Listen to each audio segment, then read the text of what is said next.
A service of KIBMradio.com, the Internet's home for an all old-time radio.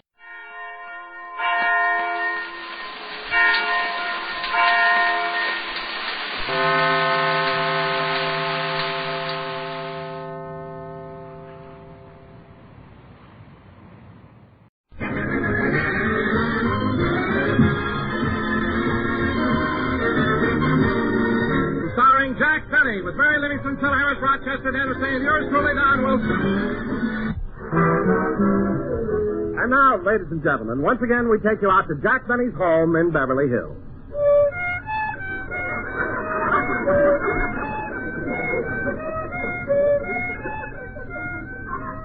Mr. Benny sure is taking a lot of violin lessons lately. He's going to play a solo when he opens at the Palladium in London next month. I guess this is all his dance for all the English pictures we see on television.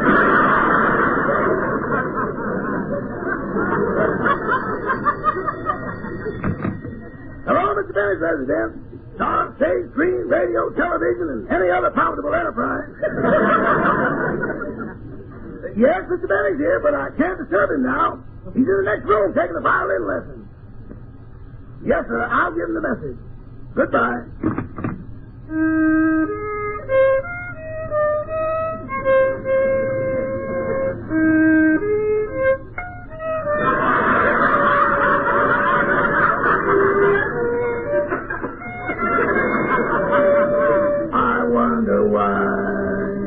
I wonder why I hear music and it's out of tune. I'm so glad I'm in the other room.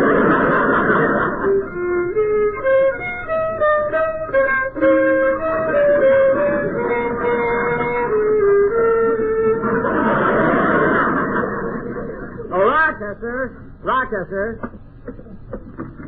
Yes, boss? Rochester, Professor LeBlanc, my violin teacher, is thirsty, and he'd like something to drink before we continue the lesson. Certainly. What would you like, Professor? It's just some water, and please bring it in a paper cup.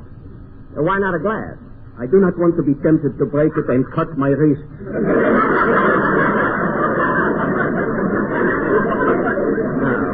Get him the water, Rochester. By the way, didn't I hear the phone ring a minute ago? It was the man from the Travel Bureau calling about your reservation on the Queen Elizabeth. He'd like to know if you want to sail first class or second class. Well, how did I go last time? I wrapped you up and you went as a bundle from Britain. From Britain? For Britain.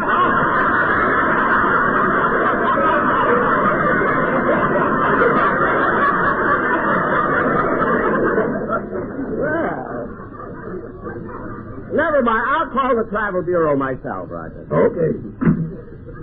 And now, Mr. Benny, please to play the exercises again. But, Professor LeBlanc, I've been playing the exercises so much. Can I play something else? Mr. Benny, I am only a French violin teacher. I do not know your language too well, but this much I do know. May you play something else? Yes. Can you play something else? No.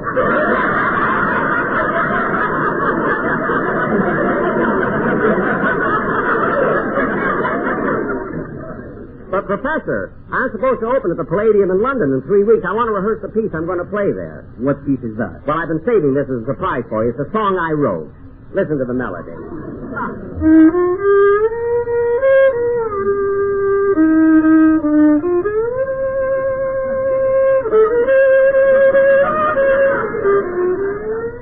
Wait, Mr. Benitez.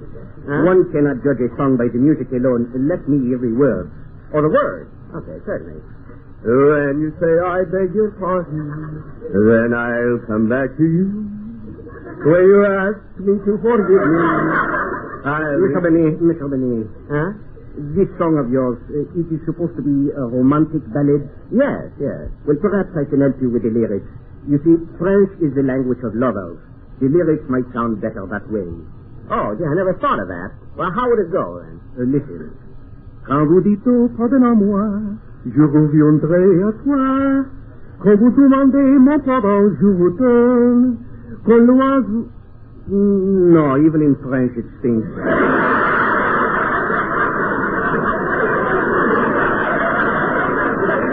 It does not. Here you are, Professor. Thank you. Say, boss, your captain's in the next room waiting for you. Oh, are they all here? All except Mr. Harris. Well, I better go in and talk to them. Will you excuse me a few minutes, Professor? Gladly. Rochester, make the professor comfortable while I'm gone. Get him some more water if he wants it. Hello, Jack. Hi, Jack. Oh, hello, kid. Hey, where's Dennis? He stepped in the next room to use the phone. He wants to find out about his passport. What passport? Well, Dennis is going to England with me. He's appearing in my act at the Palladium in London. Oh. Say, Jack, how come you've never taken me to England? Well, it's a matter of transportation expenses, Don. Transportation? Yes, I've checked. And it would be cheaper to bring England over here to you.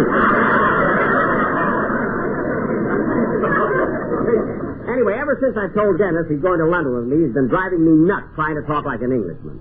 That kid doesn't know when he... Come in. Hiya, gang. Hello, Lizzie. Hello, Phil. Hello, Phil. Hey, Jackson, I hope you don't mind. I brought Remley with me. Oh, not at all, Phil. Just put him down there on the couch. He'll be all right. Hey, what'd you call us over here for, Jackson? Well, Phil, you see, Oh, hello, kid. Anyone for dinner? Look, Dennis. Oh, I say, old thing. Lovely weather we're having, eh? What, eh? Hi. What's with him? Cheerio, Philip. Care to join me in a spot of tea? Better get the syrup, Livy. The boys flipped these stacks. Dennis, why don't... Let's not tarry too long. I'm taking natives to the cricket matches. Hit. Cut that out. Yes, sir. Jack, you still haven't told us. Why did you ask us to come over here? Well, you see, it's getting close to the end of school, and the Beverly Hills Beavers asked me if we could come over to their auditorium and put on a little entertainment. So I thought it would be nice if... Dennis, what are you doing with the phone? I'm calling the police. There's a dead body here. That's Remley.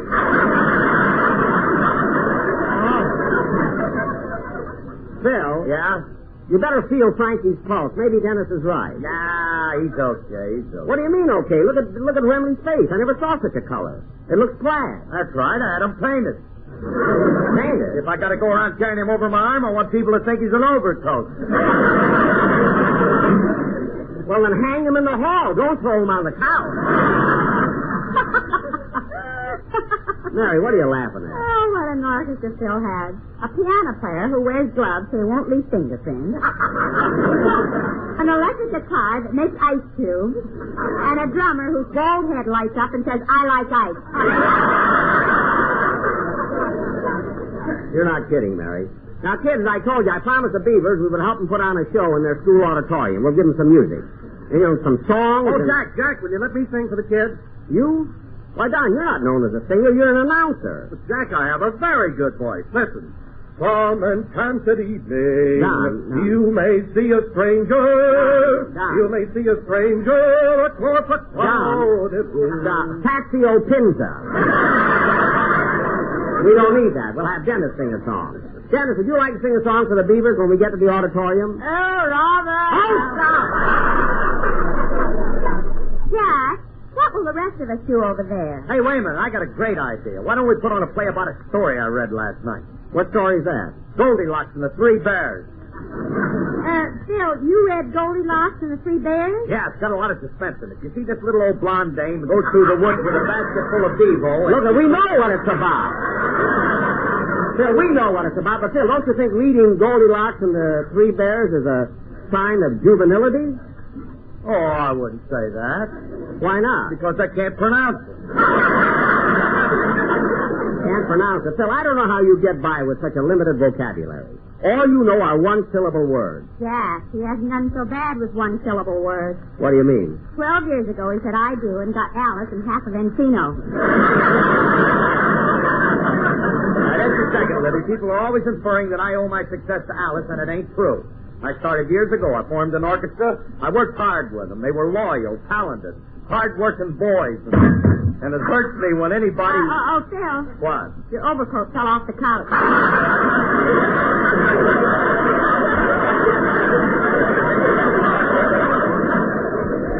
Yeah, put them back on. Okay. Answer that, will you, Don? Oh, sure, Jack. Hello? Yeah, she's here. Hold a while. I'll call her. Mary, it's for you. Oh, thanks, Don. Hello?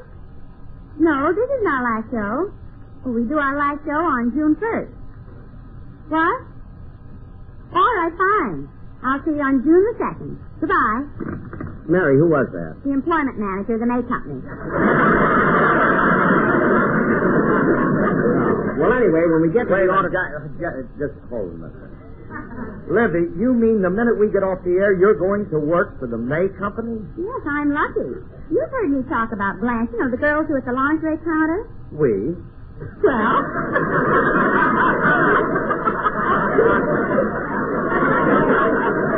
well, I could sell a replacement. Well, that joke was shot if I ever heard it. Come in. Hello, everybody. Why, Miss McNichol.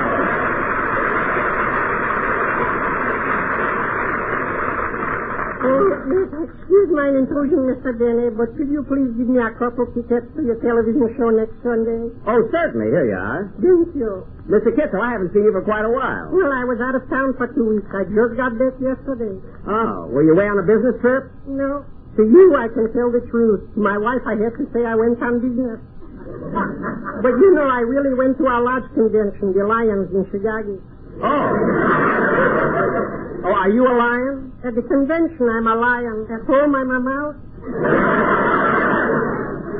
Mr. Kitzel, are you that henpeck?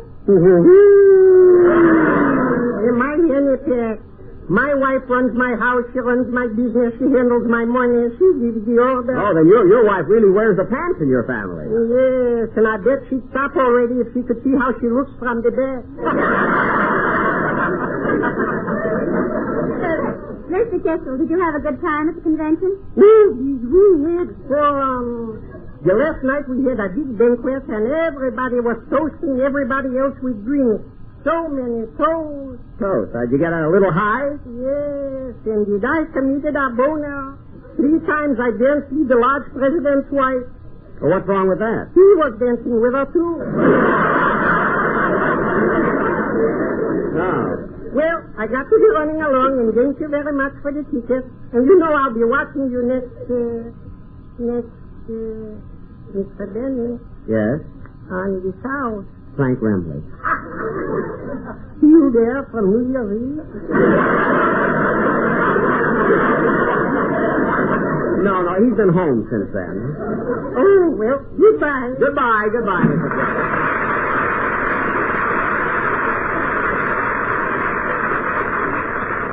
Now, kids, getting back to the show we're going to do for the Beavers, I'll play my violin, and Phil, I want your orchestra to accompany me. Yeah, they'll be there, Jackson. I know they'll be there, but Phil, these kids have delicate eardrums.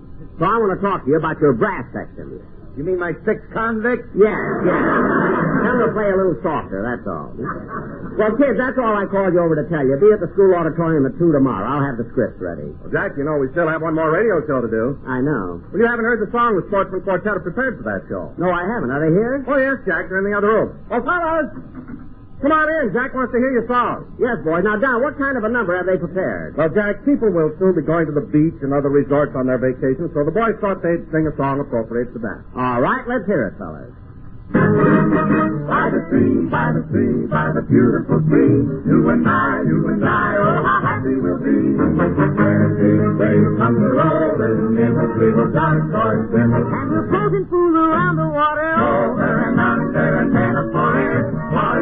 Margaret, so now why don't we care? We love to be beside the sea, beside the sea, by the beautiful sea, beside the sea, by the beautiful sea.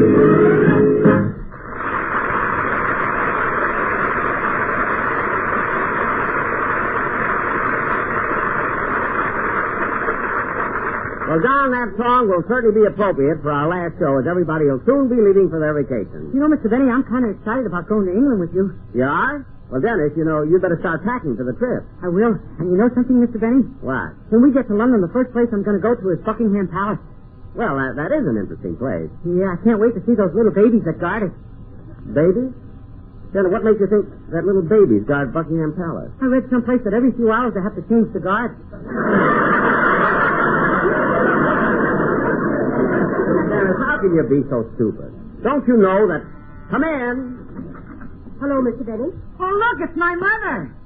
Well, at least you know your own mother. Sure, I've seen her on television. Well, it's nice of you to drop in, Mrs. Day. Sit down. This isn't a social call. I'm here to talk about Dennis. I want you to take good care of him while you're over in England. Oh, I will. I want you to see that he eats well, keeps good company, and I want you to put him to bed every night at 9 o'clock. 9 o'clock? Yes, 9 o'clock. Well, that isn't fair, Mrs. Day.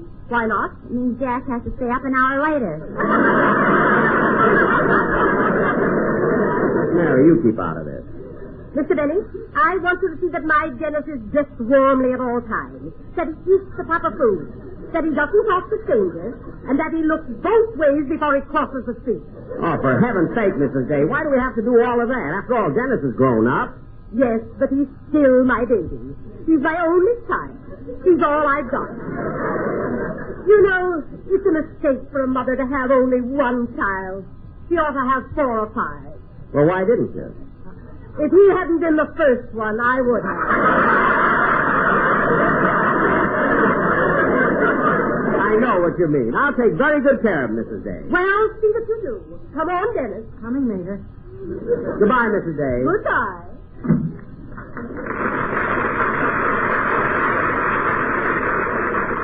Well, I'm going to run along too, Jack. Me too. Wait a minute, I'll go with you. Goodbye, Jackson. Goodbye, kid. Well, I guess I better... Well, how do you like that? Phil, come back here. What do you want, Jackson? You forgot Remley. Oh, I'm sorry. Help me get him up on my shoulders. Okay. There. I'll be happy when this month is over. Why? June is his month to carry me.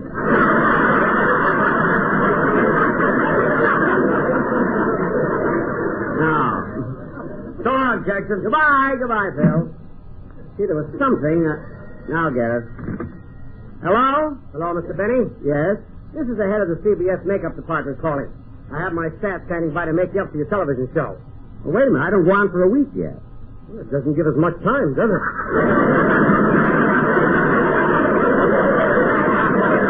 Never mind. I'll be there in plenty of time. Goodbye. Goodbye. Now, let's see. There was something I wanted to... Oh, yes, I have to get some money to do some shopping before I leave. Rochester, I'm going down to my ball. Yes, sir. Give Ed my regards. I will. See, in a way, I feel kind of sorry for poor Ed. Down there alone in the vault all these years. The moat looks pretty full. Gosh, look at these crocodiles. They really live a long time. Look at that big one, how old and wrinkled he is. They say you can tell a crocodile's age by counting the rings in his tail. Let's see. He's only 39. Well, I better go on into the ball.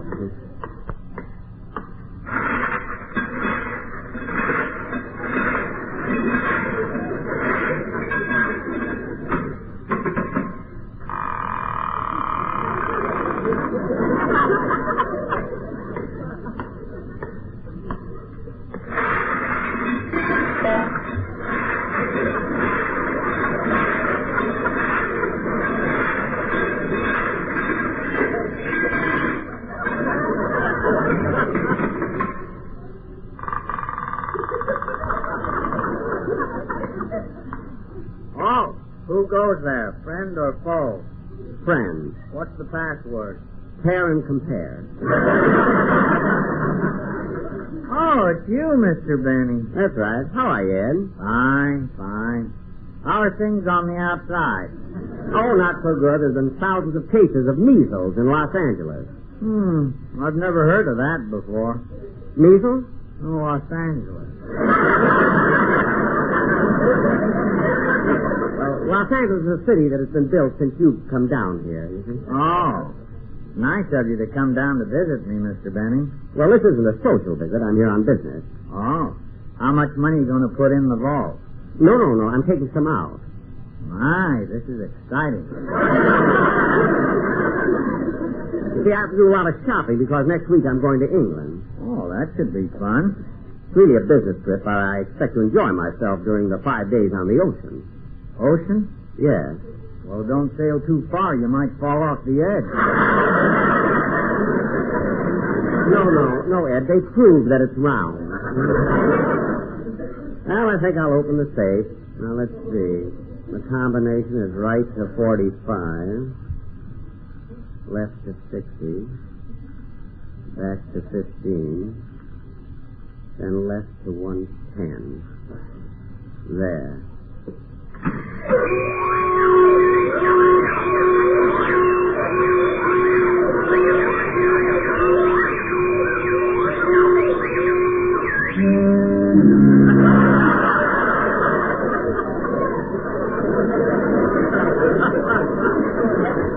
Now, let's see. How much do I want?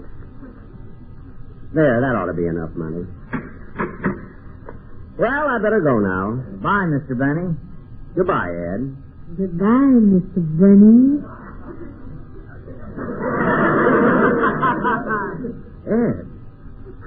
Ed, what was that?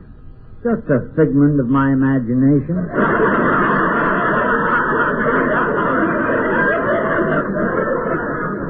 Oh, well, goodbye, Ed. Goodbye, Mr. Benny.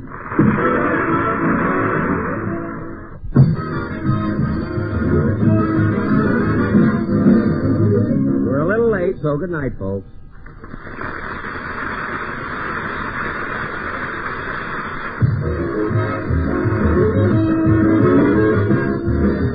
The Jack Benny program is written by Sam Perrin, Milt Josephsberg, George Balzer, John Tackerberry, Al Gordon, Hal Goldman, and produced and transcribed by Hilliard Marks.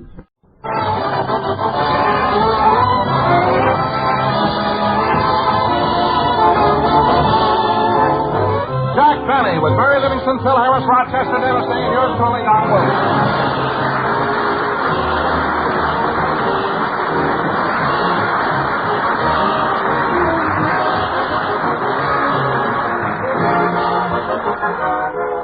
Ladies and gentlemen, this is our final radio program of the season, and immediately following, Jack will do his final television show. This has been a strenuous season, and on the shoulders of the star of our show falls most of this burden. So without further ado, we bring you a very tiresome comedian. That's tired. And here he is, Jack Benny.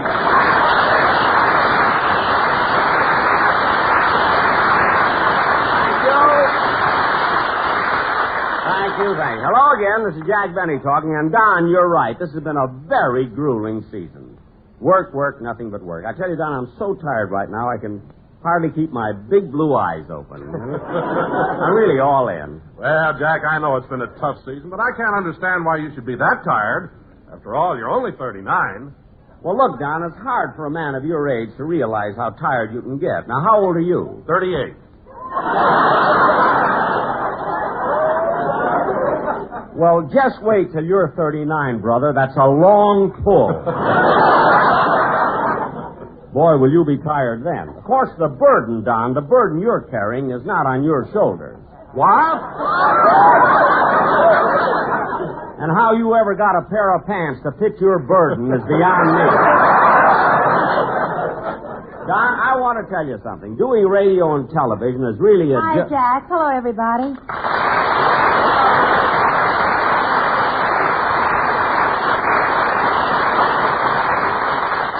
Well, Mary, here we are finishing another season. Another 38 weeks that you've worked for me. How do you feel? Hungry.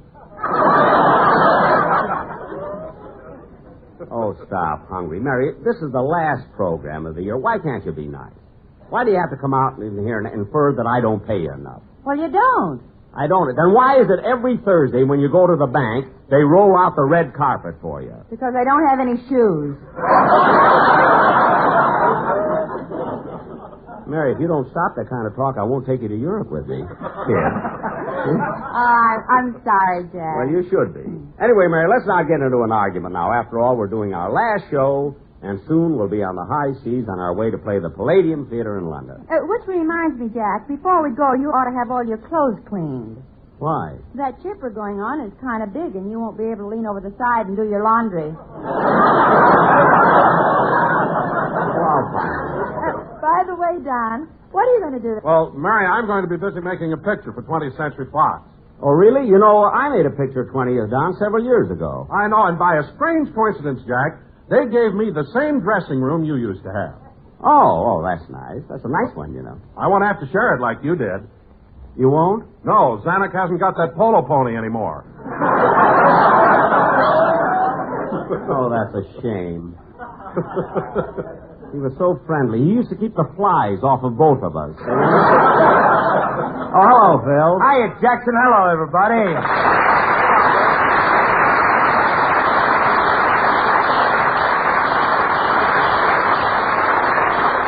Well, Phil, here we are at the end of another season. How do you feel? Thirsty. That's funny. He started the season that way.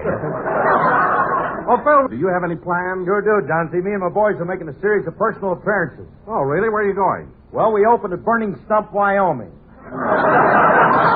Then from there, we go to Stagnant Water, Nebraska. Then we go to Sowbelly, Arkansas. Then we wind up by playing for the Debutantes Ball in Do-Wah-Diddy. For heaven's sakes, Phil, why do you pick such small towns? My boys won't play no place where they're outnumbered. Oh, well, Phil, I hope your boys have more respect for your one-night stands than they have for my program. Half the time, they don't even show up. I haven't seen Fletcher, your trombone player, for a couple of weeks. That's funny you should mention old Fletcher. Just got a card from him this morning. He's in Alcatraz. Alcatraz? Well, don't blame him, Jackson. It was my fault for hiring a musical arranger who didn't understand my boy. What do you mean? Well, we were playing a new arrangement when Fletch comes to a 12-bar rest. Uh-huh. Well, Fletch ain't going to sit around doing nothing, so he goes out and robs a bank. Well, Phil, look at I'm not interested in their extracurricular activities. You see, if they'll just come in. Hello, Mr. Benny. Well, Mr. Gopher.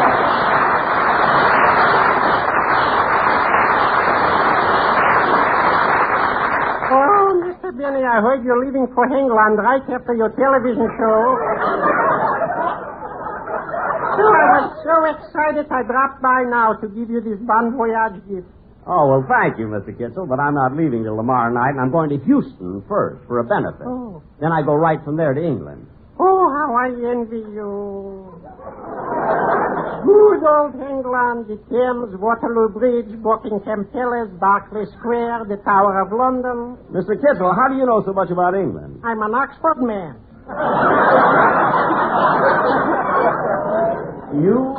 You're an Oxford man? Anyone for cricket? I wish I had time. Well, Mr. Kitzel, would you like to sit down and watch the rest of the program? I'd love to, but I got to go to the airport to meet my wife. She's coming in from Kansas City. Oh, what airport? Well, this to me is a mystery. I don't know whether she's going to land at International or at Lockheed or in Pomona or in Pasadena. Well, don't you know where the plane is scheduled to land? Yes, but that doesn't make any difference. My wife is such a backseat driver. Oh, you're kidding. Kidding, she said. Listen, Mr. Benny, when that sweet chariot swings low, she'll point out the direction. Well, you ought to know. What was your wife doing in Kansas City? She was visiting our son at his army camp. Well, Mr. Kitzel, I never knew you had a grown son. Well, he's my wife's son by a former marriage. Oh, you're her second husband, huh? A third. You mean your wife's been married twice before? This much, she tells me.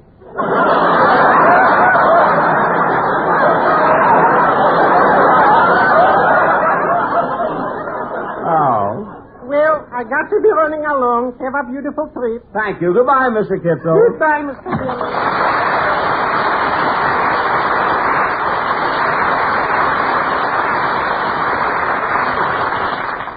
Jack, what did Mr. Kitzel give you? Just a moment. I'll open it. Oh, isn't that cute? What is it? It's a cake, and on top of it, it's spelled out Bon Voyage. And the O's are bagels. Now, kids, since this is our last program, I'd like to express to all of you my, What's the matter, Jack? Dennis isn't here. Well, since he's going to London with you, maybe he stayed home to do his packing. Well, that doesn't make any difference. He's supposed to be here for the radio show. He has to sing a song. Jackson, I wish you'd do me a favor when you get to London. What is it, Phil? Hey, buy me one of them English tweeds. You want me to buy you a suit? Yeah, but don't just take any old English suit. Be sure to pick a dilly. Well, do me a favor and sit down, will you? Jack, that was a real cute joke. What are you so grumpy about? Because here we are trying to do our last program, and Dennis has to be late. Well, why don't you call his house and see what's keeping him? I will. Say, Mabel, what is a Duchess?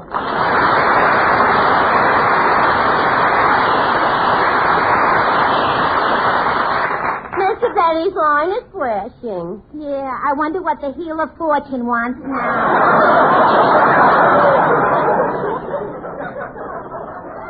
I'll plug in and find out. Hello, Mr. Benny. Yes, sir, I'll see if I can get him. He wants I should try to find Dennis Day for him. He must be lost again. Well, what do you mean again? Does he get lost often? I'll say. His family put a tag on his lapel saying, if found, forget it. Well, in a way, I don't blame them. He is kind of dumb. I remember the time I had a date with him. You went out with Dennis Day? Uh-huh. He took me to a movie, and when we reached the box office, he asked me whether I'd rather sit in the balcony or downstairs. Uh-huh. I was feeling kind of romantic, so I said the balcony. Oh. And did he buy seats in the balcony? For me, yes. He sat downstairs.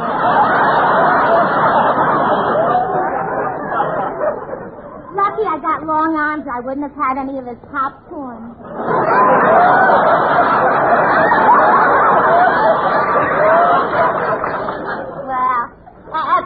At least when you go out with Dennis, he spends some money. Well, what are you complaining about? The other day you said Jack Benny took you to see a wonderful movie spectacle. Some movie spectacle. We drove up to the top of the Hollywood Hills and watched Warner Brothers burn.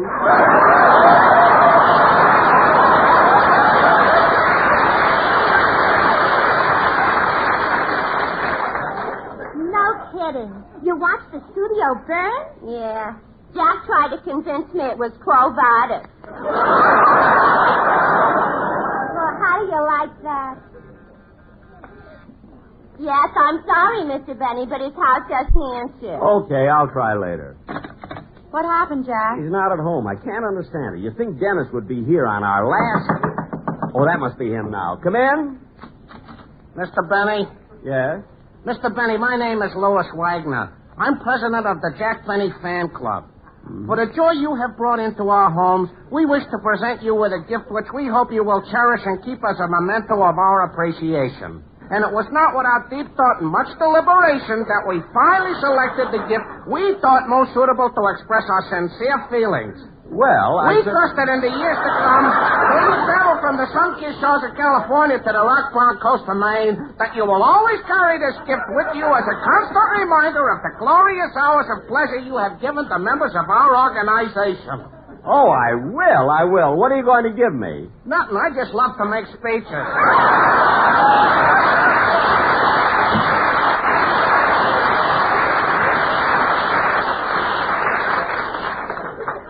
I can't understand it.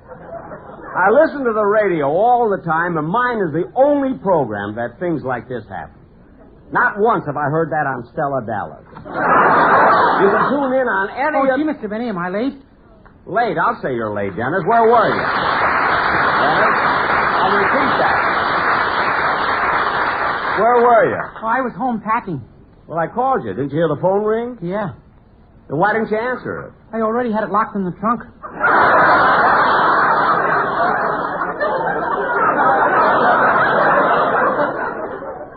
Dennis, you're taking your telephone to England? Yeah, while I'm over there, I want to talk to my friends in Hollywood. It'll only be a local call.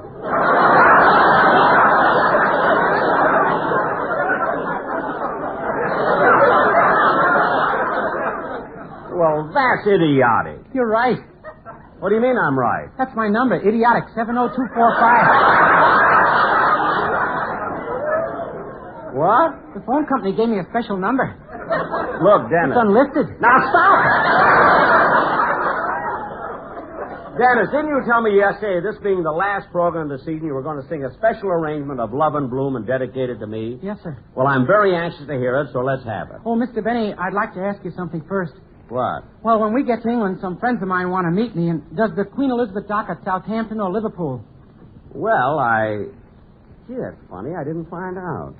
I think it's Southampton. I thought it was Liverpool. No, Mary. I'm almost sure it's Southampton. Why don't you call the travel agency that arranged for your passage and find out?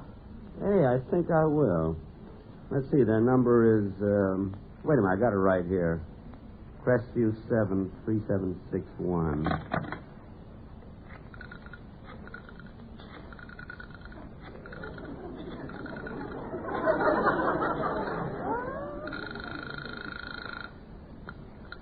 Hello, Transatlantic Travel Agency. Oh, hello. This is Jack Dunny. I'm going to England on the Queen Elizabeth, and I'd like to get some information, please. Just a moment. I'll connect you with Mr. Wilkins. He's in charge of that. Thank you. Mr. Wilkins is on the line. Go ahead, Mr. Benny. Mr. Wilkins. Yes? I'm sailing on the Queen Elizabeth. Does that ship dock at Southampton? I don't know.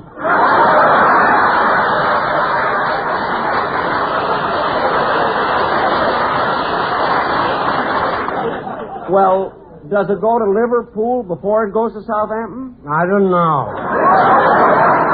Well, does it go to Southampton at all? I don't know. Never heard such stupid answer. Put the girl back on the phone. Which one was it? I don't know. Well, was she one of our operators, or was it one of the telephone company's operators? I don't know. Now, look, that girl was there a minute ago. Let me talk to her. Okay. Hello? Hello, miss. Are you the girl I just spoke to? I don't know. Never mind. Goodbye.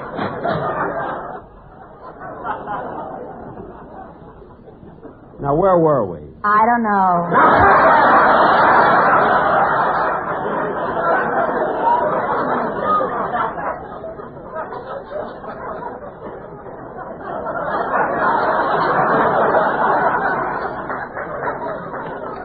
Dennis, you were going to sing Love and Bloom, and I'm very anxious to hear it, so let's have it.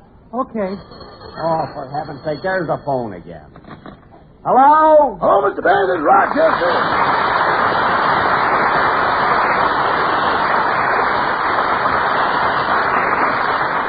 Rochester, what did you call for? Well, I'm doing your packing, and I don't want you to be confused. What do you mean confused? Well, when you leave on your trip, you're going to Houston first, aren't you? Well, I thought I'd pack some clothes in a separate suitcase for you to wear down there. So I put in your tan jacket, your light slacks, and 5 pairs of woolen socks. Rochester, it's hot in Texas this time of year. Why should I wear those thick socks? In case you're stepping in the oil, you'll want to sop up as much as you can.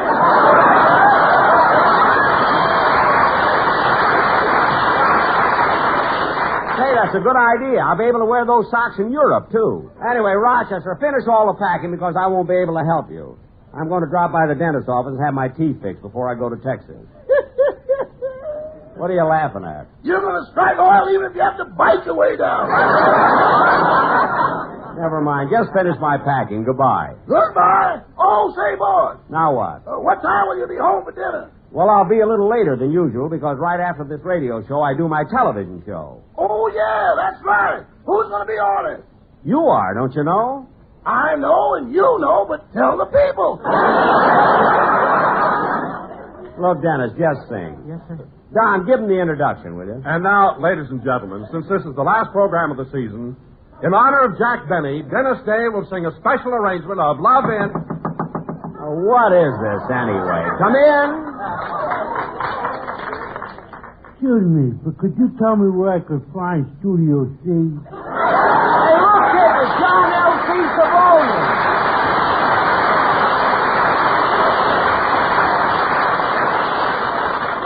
Hello, Mr. Savoni. Huh? Mr. Savoni, don't you remember me? No. But you must. A couple of years ago, you stopped me on the street and asked me for a dime for a cup of coffee, and I gave you 50 cents. Holy smoke, is that baby?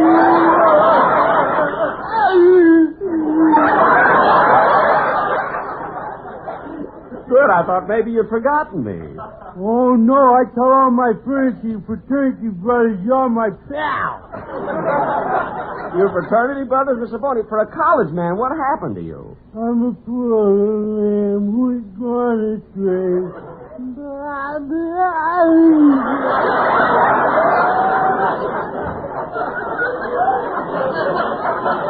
Well, look,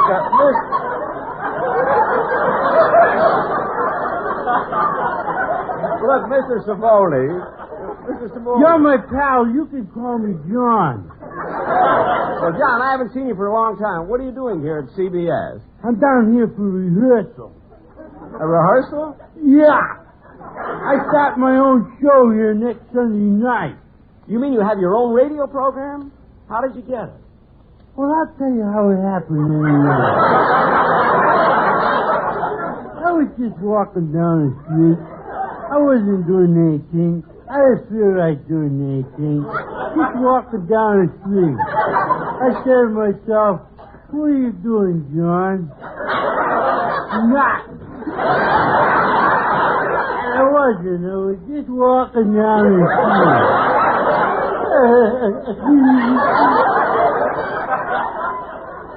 All of a sudden, a man comes up to me and says, hey, you. I said, who? He said, you. I said, me? He said, yeah. He said, how would you like to be on the radio? So I said, how much? He said, $150. I said, I can't afford to pay that much. No, Mr. Savoni, see, they pay you. I know, they finally told me that. Then we started to dicker about the price. Ooh, it made me so nervous. Did you get a good deal? Yeah, we settled for $125. But he started out with $150. I'm no fool. I wasn't going to take his first offer.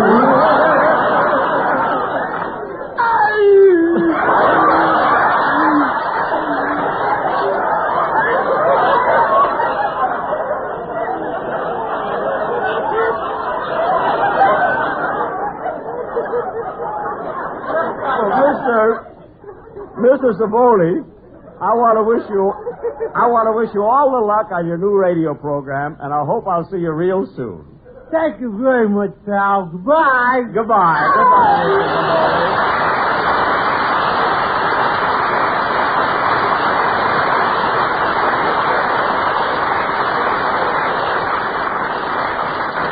Now, Don, lock the door, will you? Mary, take the receiver off the phone. We're not going to get any more interruptions. Dennis. Yes, sir? Sing the number you're dedicating to me. Yeah.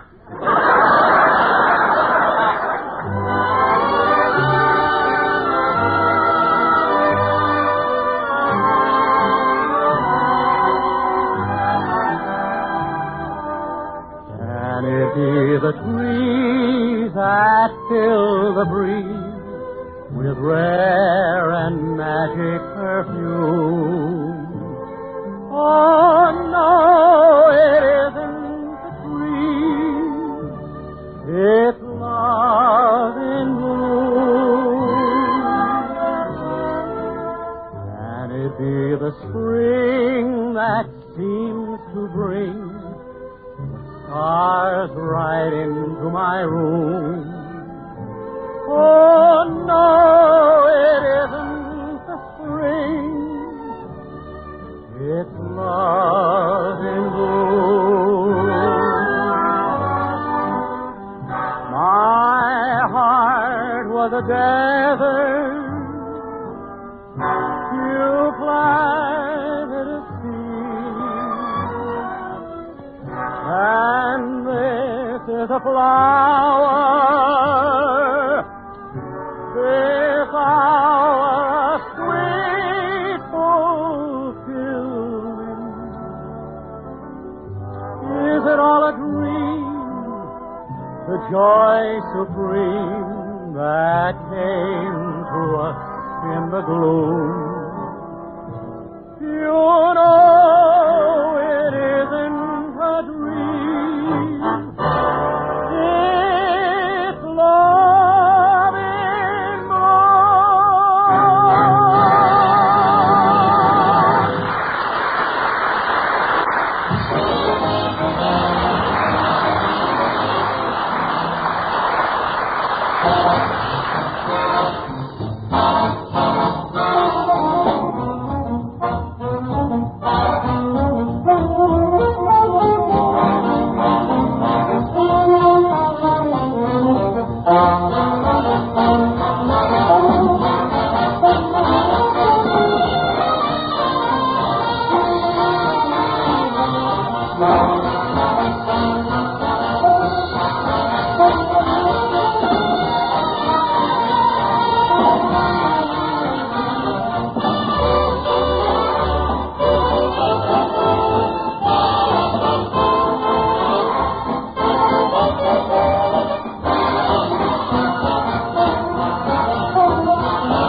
Don Wilson speaking. This is the United States Armed Forces Radio Service.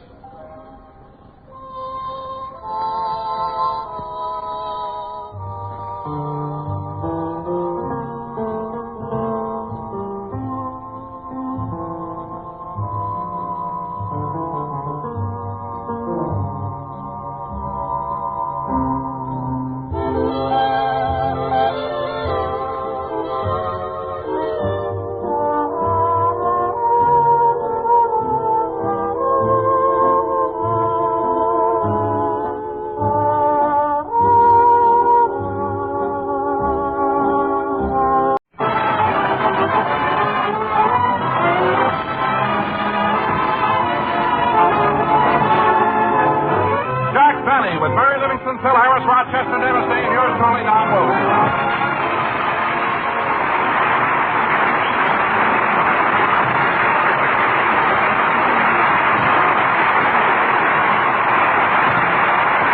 Yes, ladies and gentlemen, we're starting another season starring... Now, isn't that silly? After all these years, you know who's the star of the program. So let's go out to you-know-whose house in Beverly Hills and... Uh-oh. There's an express truck turning the corner into Guess Who's Street. Hey, Joe, whose trunk do we deliver next? Just a minute, I'll look it up in a book. Well, what do you know? The next trunk goes to the star of the program. Who's that? Who's that? Hyman. Hyman, look at me. Oh, what's the matter? You said the next trunk belongs to the star of the program. And all I said was, who's that? Hyman, after all these years, you don't know who? Well, For your information, Hyman, the personality of whom you don't know is who happens to be a star of stage, screen, radio, and television, and makes personal appearances all over the world. Paris, France, Amsterdam, Holland, Brussels, Belgium, Scotland. Yeah, and when he was in England, he was one of the biggest sensations to ever appear at the Palladium Theatre in London. He was not only held over for 3 weeks, but every time he walked out on the stage, the audience stood up and cheered. How do you know? Well, he's got a clipping pasted on a trunk.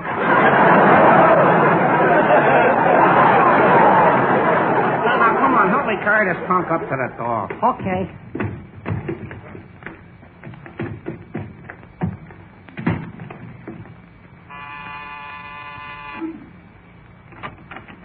How do you do, gentlemen?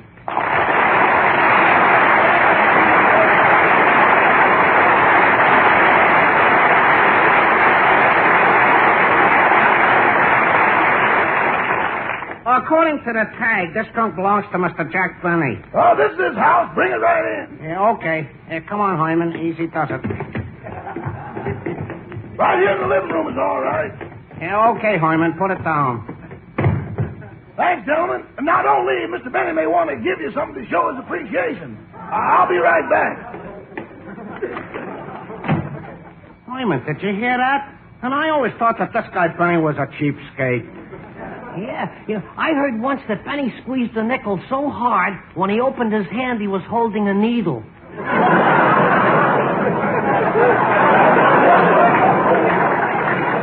Yeah, boy, he must have a grip like that. Well, here you are, gentlemen. I told Mr. Benny that you delivered his trunk, and here's a $5 bill for each of you. Wow! Well, I never expected a $5 bill. I'm going to show this to all my friends. That's what Mr. Benny wants you to do. His picture is on it.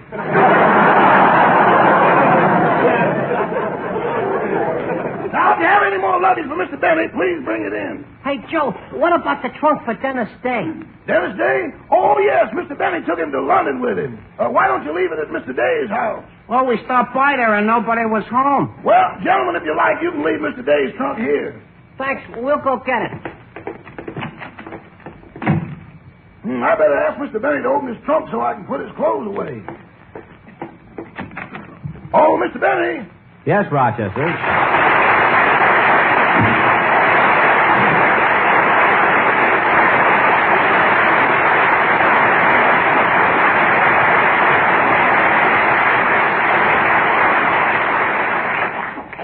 Boss, if you give give me the key to your trunk, I'll put your clothes away. Okay, I got it right here on my keychain. Let's see, that's my wardrobe trunk. The key that opens it marked WT. Here's a key marked DD. DD? A desk drawer. LC, linen closet. BA. BA, what does that open? Bank of America.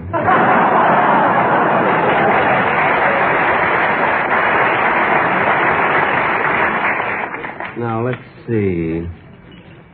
SM. What's that? Santa Monica branch.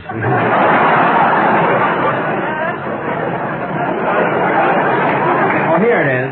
Here it is, WT, wardrobe trunk. Rochester, what's this other trunk doing here? That's Dennis Day's. There was no one at home at his house, so they left it here. Oh, Dennis Day's trunk, huh? Rochester, get me a hammer and chisel. I'm going to open Dennis's trunk. But, boss, you can't do that. That's invasion of private property. Never mind. You go get the hammer and chisel. I'll answer the door. Mary! Hello, Jack.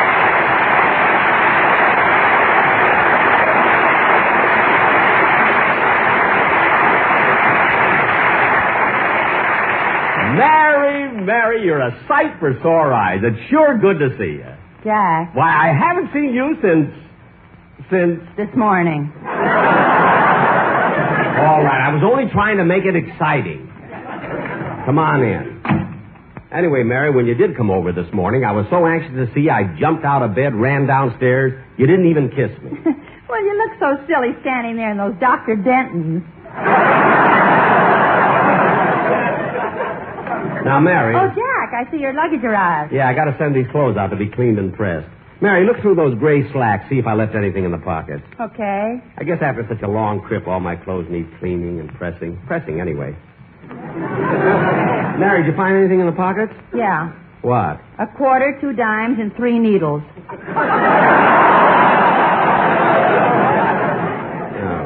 Well, put my slacks on the chair. Here's the hammer and chisel, boss.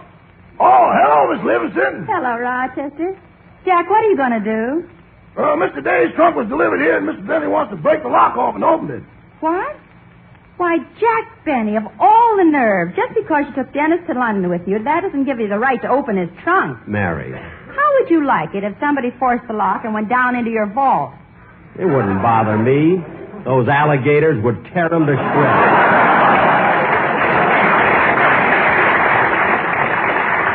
Now, Rochester, now who can that be? I hope it's Dennis. It'll serve you right.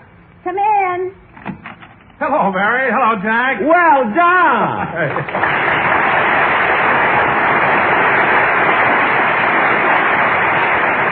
Well done. It's good to see you. Good Thanks, to see you. Jack. It's good to see you, too. It's been a long time now. Rochester, what are you doing? I'm moving Dennis Day's trunk into the closet. Leave that trunk right where it is and hand me that hammer and chisel. Jack, what are you going to do? I'll tell you, Don. Dennis Day's trunk arrived from London, but the expressman delivered it here, and Jack wants to open it. What?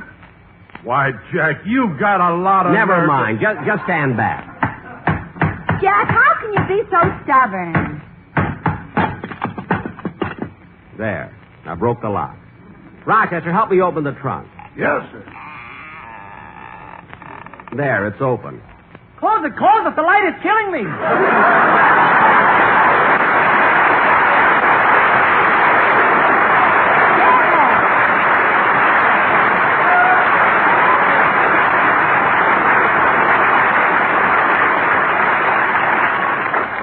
Hello, Mary. Hello, Don. Hello, Mr. Benny. You see, Dennis? I told you you'd live.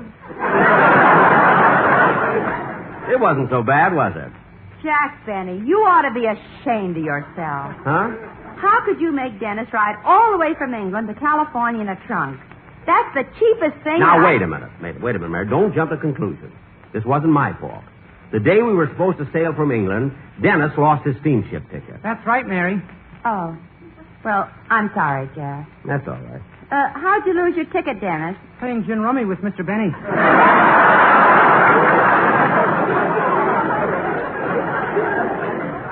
Gin rummy? Yeah, lucky I wasn't blitzed. Mary, stop looking at me. The game was fair and square. Dennis, if you were in the trunk that long, how in the world did you manage to eat? Oh, Mr. Benny took care of that with his water pistol. Water pistol? Yeah, 3 times a day he squirted soup through the keyhole.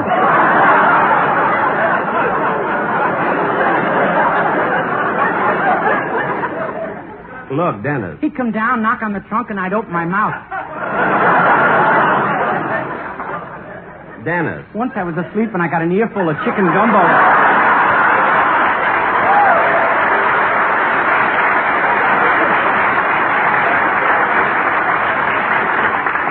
Chicken gumbo? Da-da-da-da-da-da.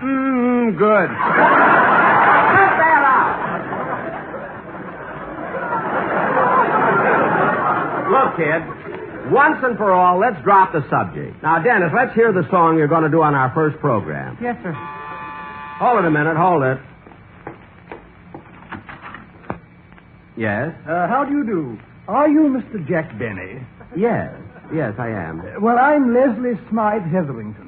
I represent the Sun Never Sets on the British Soil Travel Agency.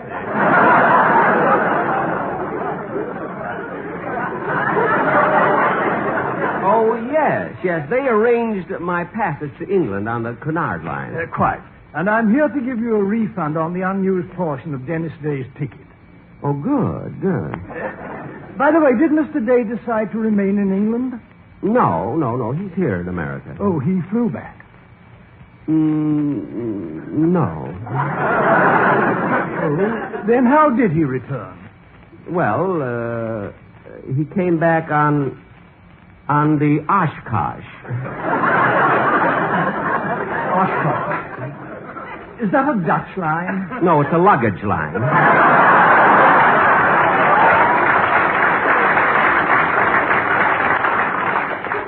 Oh, well, here's your refund from our company. Thank you. Hey, wait a minute. This check is $243. It should be $250. I know. We deducted $7 you owed us. I owed your steamship company $7? What for? Extra soup. Oh, yes. You know, Mr. Benny, with all that soup in you, you must have sloshed quite a bit.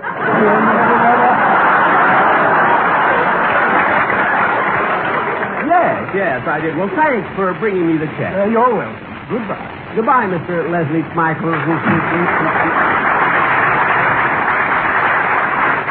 Who is that at the door, Mr. Benny? Never mind. Just sing, Dennis. Righto, Governor.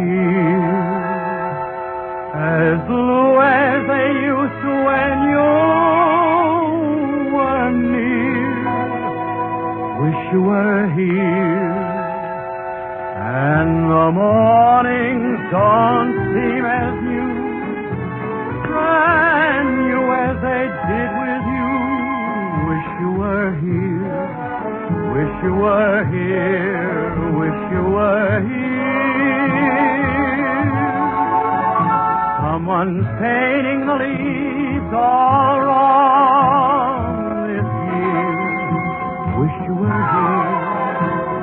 And why did the birds change their song this year? Wish you were here. They're not shining the stars as bright. They've stolen the joy from the night. Wish you were here. Wish you were here, wish you were here.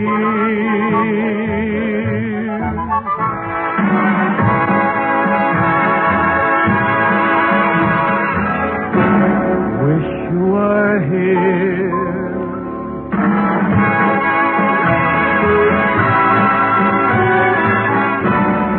Wish you were here. They're not shining the stars as bright.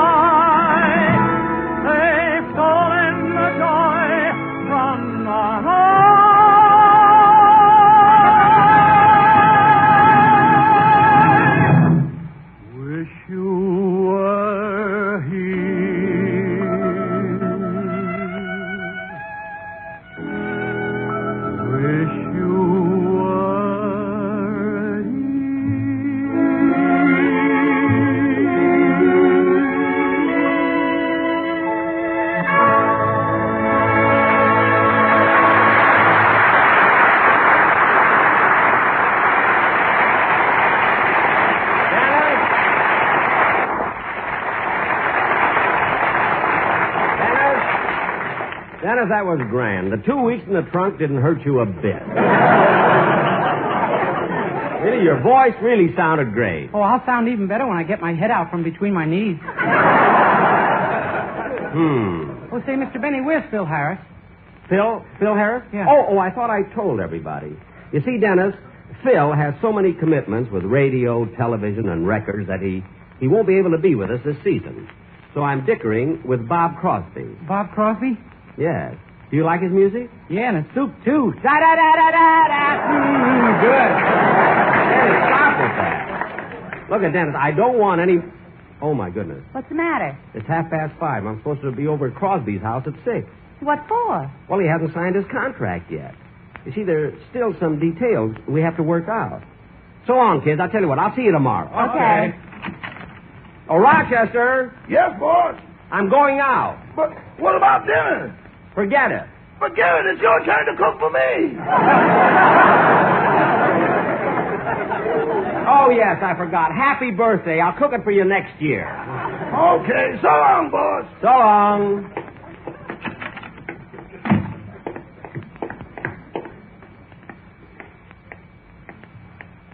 Gee, the Coleman's lawn looks nice. I haven't seen Ronnie and Benita in a long time. Funny, they left town the day before I came home.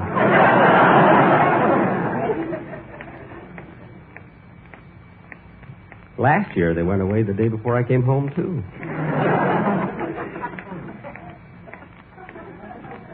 Come to think of it, it happened in 1950 also.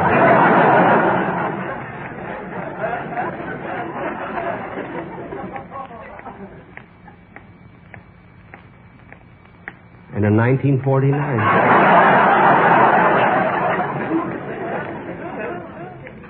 It's a shame it had to happen 4 years in a row. We're such good friends. When you say I beg your pardon, then I'll come back to you. Yeah, I'm glad that I wrote that song. When you ask me to forgive you, I'll return, oh, I'll return.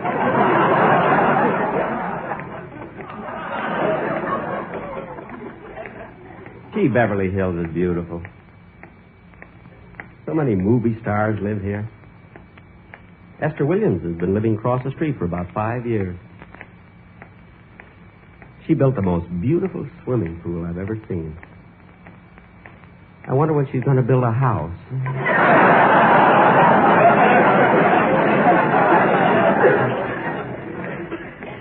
Like the swallows at Serrano, come back to Capistrano. I'm going to make a hit out of that song if it's the last thing I do. For you, my heart will always, always yearn, oh, always yearn.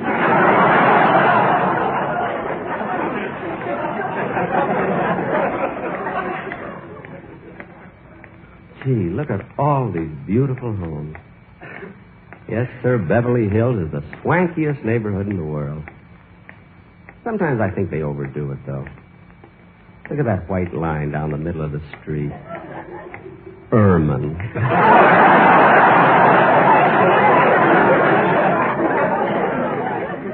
Say, I better walk faster. I'll be late. I don't want to keep Bob Crosby waiting.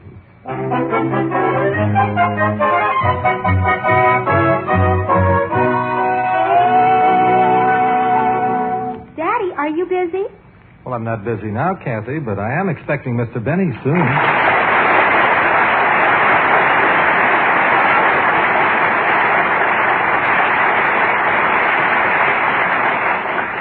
Say, Daddy, you've got a contract to work on Mr. Benny's program this year, haven't you? Well, I haven't signed the contract yet. Mr. Benny and I still have a few details to work out. Oh. Say, Daddy, Yes? won't you feel funny working for a man younger than you are?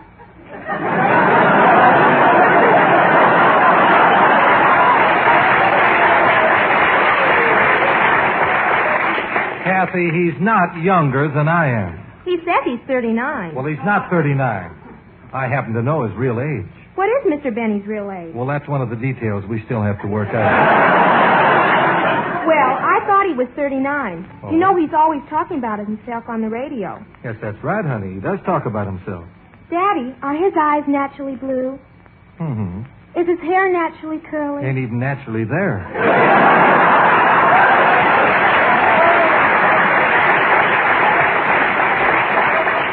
But you know, Kathy, I'm going to be mighty proud to be associated with Mr. Benny. He's been in radio so long, and he's such a suave comedian. What does suave mean? Well, suave means when a person is... Well, I'll explain it later. Come in. Hello, Jack. Hiya, Bob. Come in. Jack, this is my daughter, Kathy. Well, hello, Kathy. Hello, Mr. Benny. Say, Bob, you have 4 children, haven't you? 5. 3 boys and 2 girls. Well, 3 kings and 2 queens. A full house.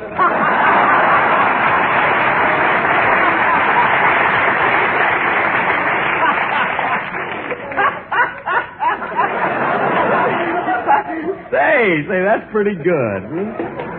Kathy, honey, where are you going? To get a dictionary, I want to look up the word suave. Well, don't you do it. You'll make a liar out of me. What's that? Oh, nothing. Oh. Now, Bob, getting down to business, did you get the contract I sent over? Yes, I got the contract, but I haven't signed it yet. Sort of wanted my lawyer to look at it first. Lawyer? For heaven's sakes, Bob. This is a simple little agreement between friends. What do you need a lawyer for? Well, there's something I don't quite understand on page 906.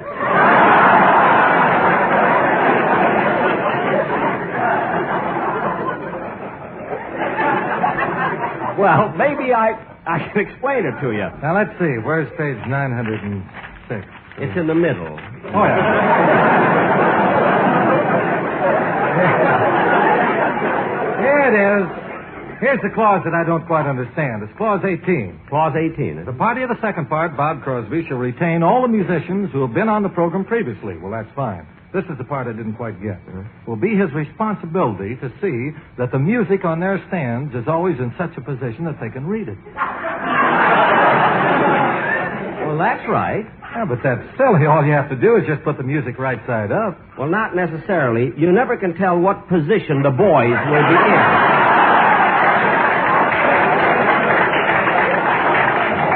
Oh, I see. Well, what about clause 21? Bob Crosby will have the responsibility of providing Frank Remley with his 3 Bs. Now, what in the world are Remley's 3 Bs? Banjo, beer, and bail. Not necessarily in the order named.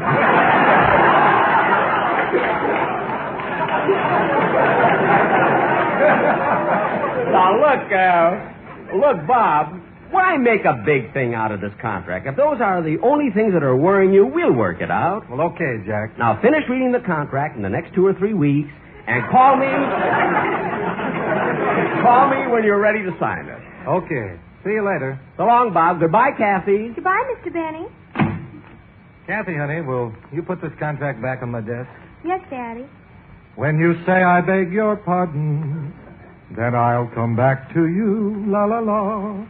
When you ask me to forgive you, I'll return. Daddy, what's that? Clause 26.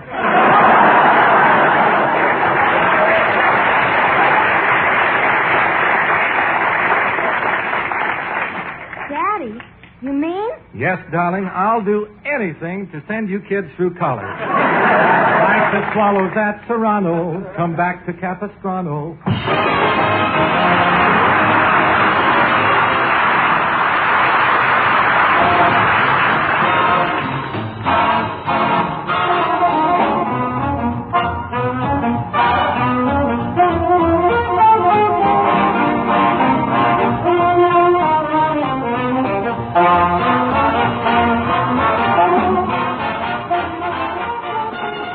This has been the Jack Benny Show with Mary Livingston, Phil Harris, Rochester, Dennis Day, and yours truly, Don Wilson.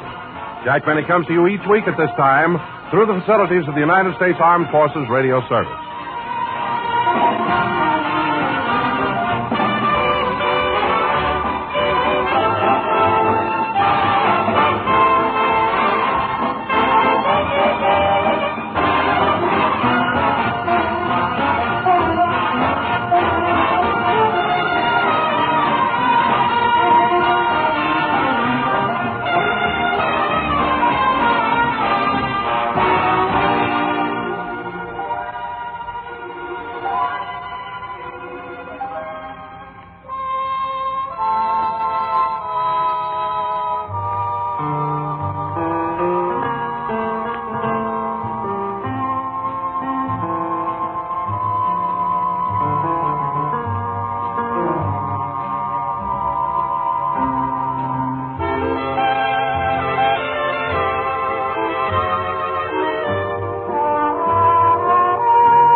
The Jack Benny Program, starring Jack Benny with Mary Livingston, Rochester, Dennis Day, Bob Crosby, and yours truly, Don Wilson.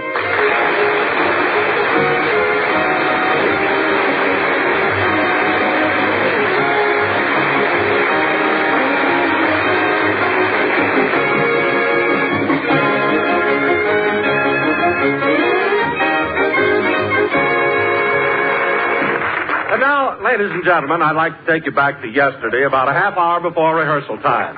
Jack and I had gone into the corner drugstore to get a bite to eat. There are a lot of people in here, Don. I hope we can find seats. Yeah, every table's taken. Yeah. Oh, Jack, there are 2 empty stools at the end of the counter. You take those, Don. I'll wait.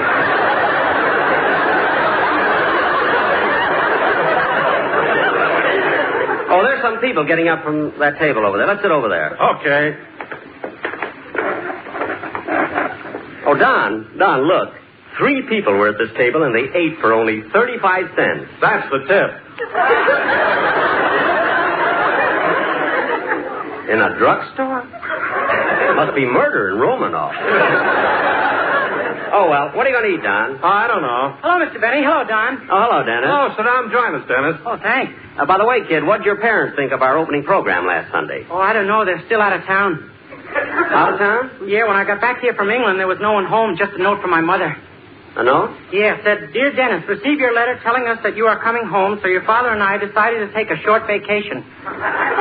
Don't forget to vote in November. Kind mother. Gee, I don't know what to eat. Hey, what are you fellas ordering? Nothing yet. Yeah, the service here is so slow. Yeah, Jack, they changed all their help here this summer. That blonde over there is the new waitress. Oh, the blonde, eh? Say, she's cute. Oh, Miss. What do you want, Mac?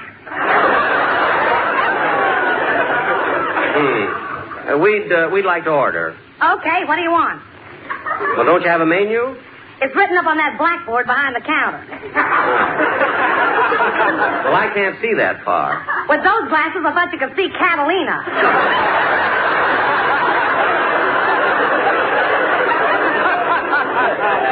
Never mind. I'll have a lettuce and tomato sandwich and, A glass of milk.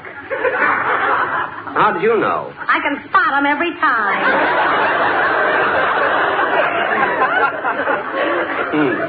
What are you going to have, Dennis? Well, let's see.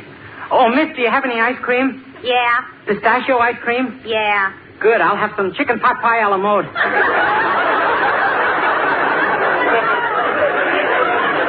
What? Dennis, why in the world would you order ice cream on chicken pot pie? I like cold chicken. Well, Miss, I know what you're thinking, but if he wants it, give it to him. Okay, now what about you, fatso?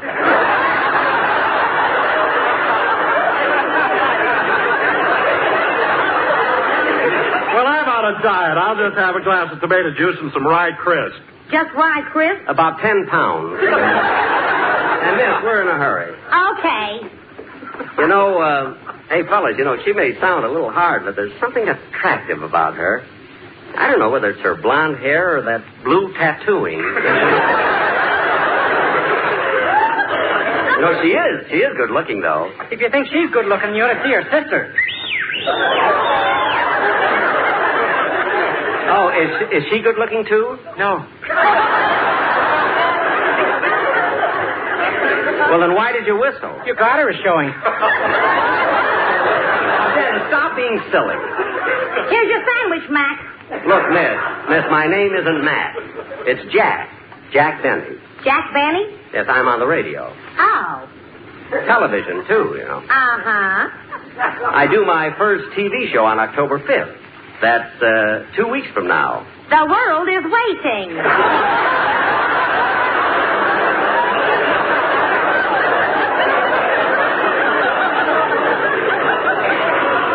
Well, thank you. Now, let's eat, fellas, or we'll be late for rehearsal. Oh, Mr. Benny, would you like to hear the song I'm going to sing on the program Sunday? In here? Sure, why not? Dennis, this isn't a studio. This is a place of business. So what? Last night you played your violin in a gas station on Ventura Boulevard. That's different. It was their opening. Fine agent I've got. I thought he was booking me into Texas. It was Texaco.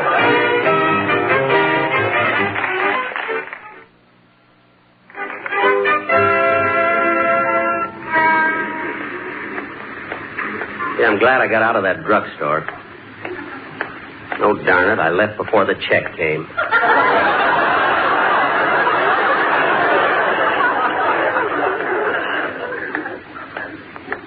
It always happens to me. I haven't had dessert in years.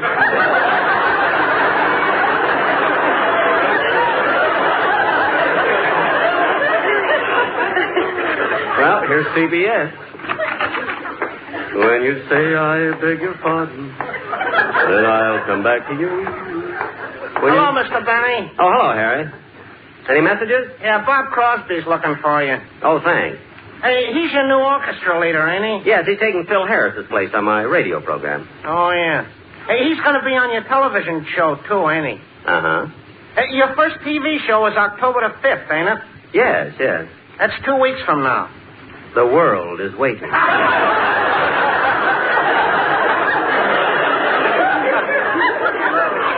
See you later, Harry. When you say I beg your... Jack. Oh, hello, Bob.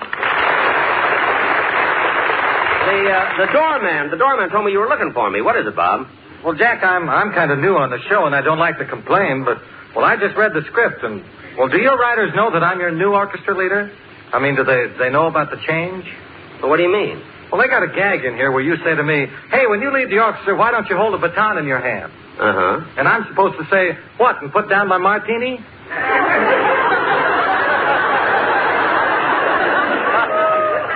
Well, Bob, that's a funny joke. Well, maybe so, but that's not my character. That doesn't fit me. I don't drink. You don't? No. Well, couldn't you start?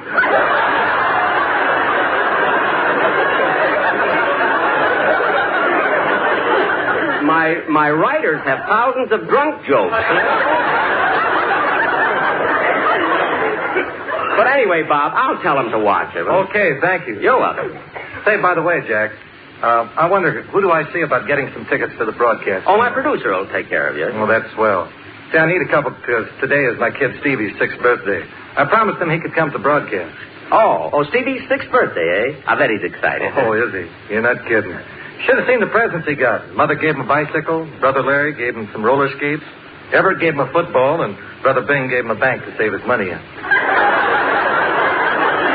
A piggy bank? No, the Security First National.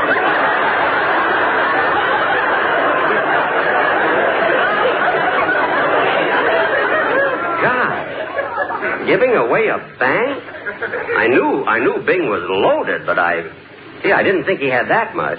He's comfortable. I know. As a matter of fact, this summer, he heard that you have an underground vault where you keep your money. So he decided to dig one in his own backyard. Boy, what a mess. What happened? He struck oil.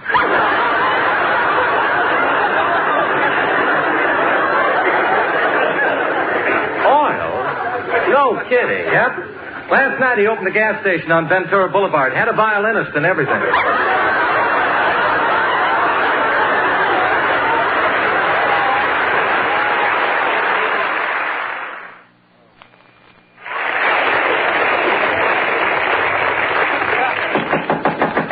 Come in.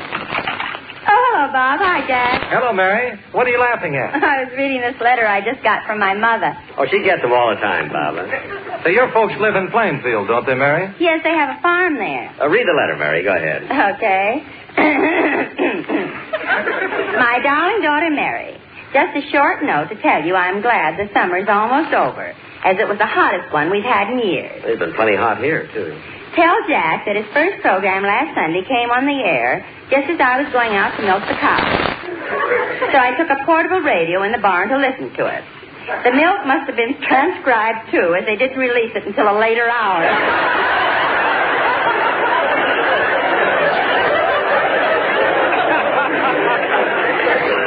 Have you had enough, Bob? No, I want to hear some more. Go ahead, Mary. Okay. Things have been about the same at home, except that your cousin Sophie is visiting us. And I'm sorry to report that she's still an old maid. We did introduce her to a nice fellow when we thought it would work out. But he must have been a Republican, because he took one look at her and said, "It's time for a change." That cousin of Sophie of yours hands me a laugh. Speaking of politics, we had our local primary here last week to elect a new mayor, and your Uncle Julius lost again. This is the 8th time he's lost. We thought he had a better chance this time because nobody was running against him. How can that be? Rather than elect him, they abolished the office. How do you like that? Now, look, kids, we better get on stage for rehearsal. Oh, Don, is everybody ready? Yeah, Jack. Dennis, come on, we're going to rehearse. Oh, Jack, before we start, there's a gentleman here who's been waiting for you. He wants to talk to you. Well, Don, I'm busy now. Can't we make it... It'll only take a minute, Mr. Benny. Well, all right. What can I do for you? I'm here to do a story about your personal appearance trip in Europe this summer. Oh, it was nothing. That's what I told my editor, but he sent me in. I understand that Miss Livingston was with you on this trip, too. Yes, and Dennis Day also. He appeared with me at the Palladium Theater. In London? Righto, Governor. Dennis. Now, where'd you go, Mr. Benny, after you left London? Well, after leaving London, we went to Dublin, Ireland. And was Dennis Day there with you? Sure and be God, it was good to get me feet back on the old sod. Dennis, please. Now, after leaving Dublin, where'd you go? To Glasgow. Glasgow, Scotland? Sure and be God, it was good to get me feet back on the old sod. He stayed in Ireland. Now, Mr. Benny, there's been so much publicity about your appearance in London. Perhaps we could get a new angle if you told me about your trip to Scotland. I'll be glad to. Well, as soon as we arrived in Glasgow, we went right to the Central Hotel.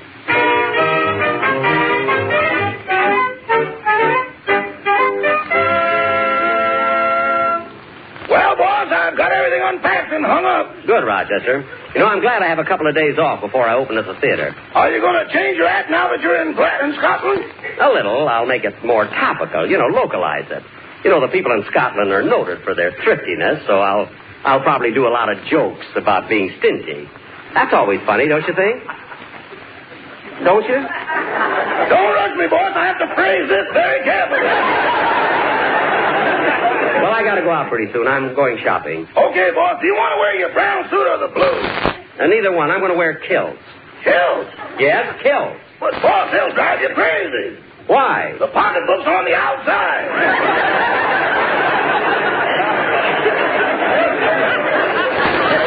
I don't care where it is. Anyway, I'm going to wear them sometime before I leave Scotland. Now, Rochester, have you got the address of the store where Miss Livingston said she'd meet me? Yes, boss. It's the Bonnie Heavy Department Store. I wrote it down when she phoned. I've got it on the...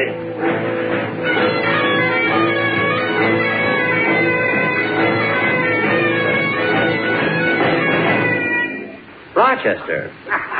What's that? The Good Humor Man. It is not. Let me take a look. Rochester, look, it's a whole band. And they're stopping right under my window. Maybe they came to welcome you to Glasgow. Say, I'll bet that's it.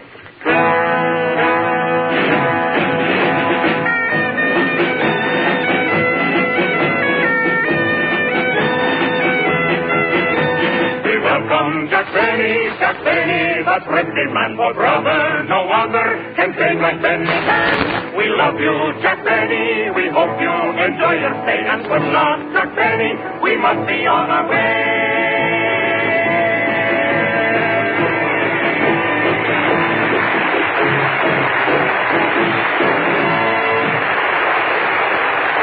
Now, Rochester, wasn't that a nice thing for them to do? Thank you, boys. Thanks very, very much. Rochester, Scotland is such a friendly country. Imagine sending a band here. Answer the phone, would you please? Yes, sir. Mr. Benny's room, store, stage, screen, radio, television, and would do the Highland fling if he hadn't already flung it. Rochester. Hello? Oh, yes, Miss Livingston. He's just ready to leave. I'll tell him. Boss, Miss Livingston is waiting at the department store. Say, I better get going. I want to buy some gifts. Now, where's that store Miss Livingston said she'd meet me? It's on the corner of 5th and Fairfield near the 4th. I better write that down. 4th and Fairfield near the 1st of 5th. No. Not 4th and Fairfield. It's 5th. Oh. Well, what's on 4th? I don't even know who's on 1st.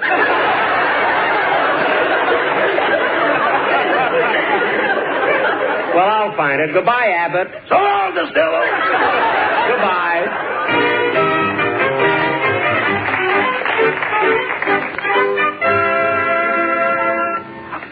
Now, let's see. The Bonnie Heather department store should be around here someplace. Maybe it's that store across the street. See what the sign says. No, that's Manny, Moe, and McGregor. Wish I could find a cop or someone who knows his way around. Oh, there's a man standing on the corner in plaid kilts and tam o' shanter. He ought to know. Oh, excuse me, sir, but is the Bonnie Heather department store around here? I don't know.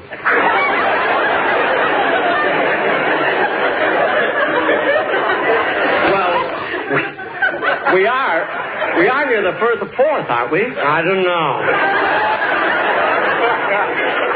Well, this is 5th Street, isn't it? I didn't know.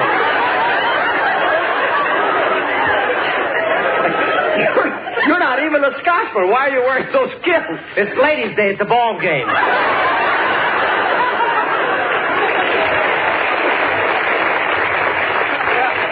I'll find the store. It ought to be around. Oh, Jack. Oh, Mary, I was looking for you. Where's the store? Right here. How do you like that? I was standing right next to it. Well, come on, let's go in. So, actually, get something nice for my sister Florence. Well, they have some beautiful gifts in here. Hey, this is a nice store. Yeah. You ought to be able to get something very nice in here for your sister. How much do you want to spend? Oh, I ought to get her something better than that. Do you think she'd like any of these perfumes? Well, you can't go wrong on perfume. Oh, here comes the man. Oh, yes. Oh, pardon me. Are you the clerk? Aye. May I be of service to you? Yes. This is quite a nice broad brick, moonlit store you've got here.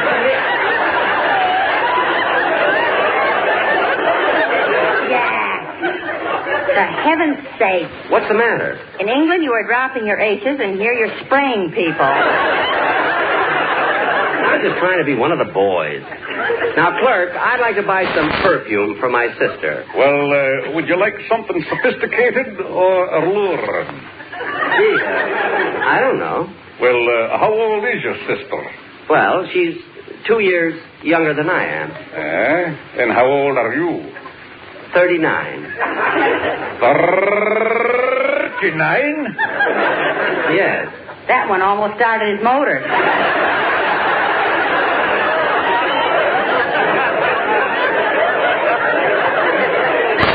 Mary, please. Hey, this looks like a nice bottle of perfume. It's such an unusual box, too. Oh, clerk, how much is this one in American money? $8. $8. Aye. That's not so bad.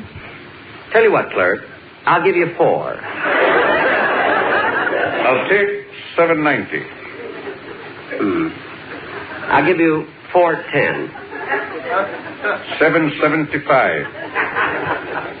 $4.80. $7.10. I'll give you 5. Have a chair.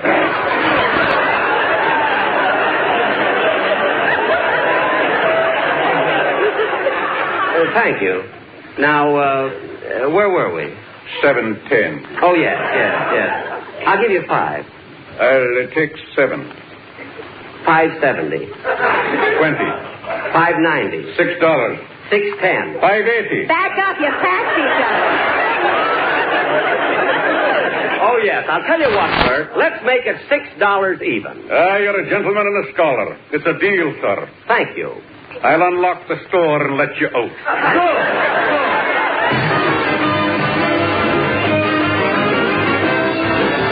The Jack Benny program is written by Sam Perrin, Milt Josephsberg, George Balzer, John Tackerberry, Al Gordon, Al Goldman, and produced and transcribed by Hilliard Marks.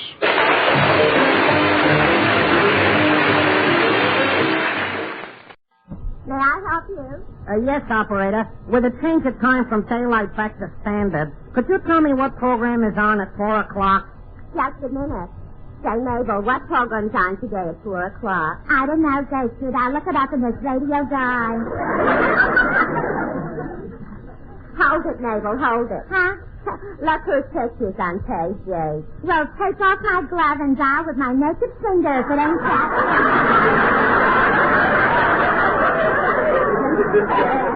He's not only handsome, but look at that strong chin. What character! Some character. One night last week, he drove me up to Mulholland Drive, pulled over to a lonely spot, turned off the ignition, and said, "Well, what do you know? I'm out of gear." No. Yeah. So I said, "I'll be very happy to borrow some." I'll bet that embarrassed him. Embarrassed him nothing. He siphoned the gallon out of his tank and sold it to me.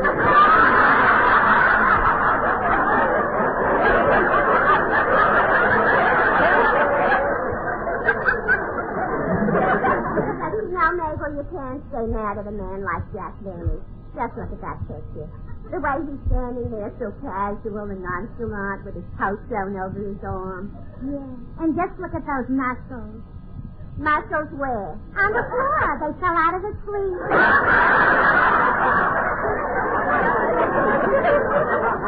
Oh, yeah. Excuse me. Yes. Operator, this is Jack Benny. Gertrude, what's the matter? He's waiting for applause. I'm not waiting for applause. I'm in my dressing room.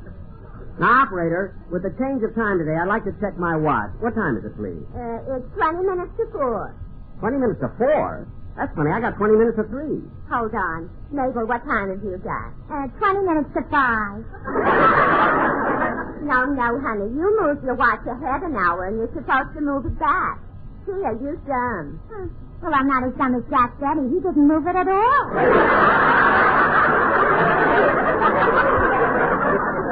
How pretty. His muscles fell out of his sleeve. Operator, I heard that, and I'm going to report you. That Gertrude thinks she's smart. The last time I give her Ethel for the price of regular. Now, let's see. Where did I put my... Oh, so you finally got here. Oh, boy. Rochester, you know I'm always nervous before doing a program. Why do you have to be late? Late? I got 20 minutes to 2. Well, no wonder our watches are all mixed up, and it's your fault. My fault? Yeah, what were you supposed to do at 2 o'clock this morning? What I always do. Tiptoe into your room and put a hot water bottle on your feet. Is that all you did?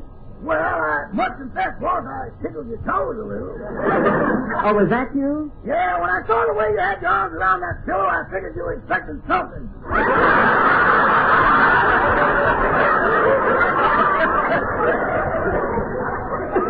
Rochester, I always sleep with my arms around the pillow. I know, but last night you looked at it and said, "Don't you think you can live as cheap as one?" See, I do the silliest things in my sleep. I can understand putting my arms around a pillow, but talking to it. Rochester, why didn't you wake me up? I hate to cut in, boss. You were dancing.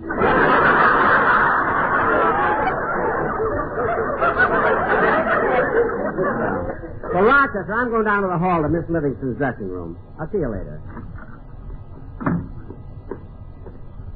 Gee, but it's great after being out late, walking my pillow back home.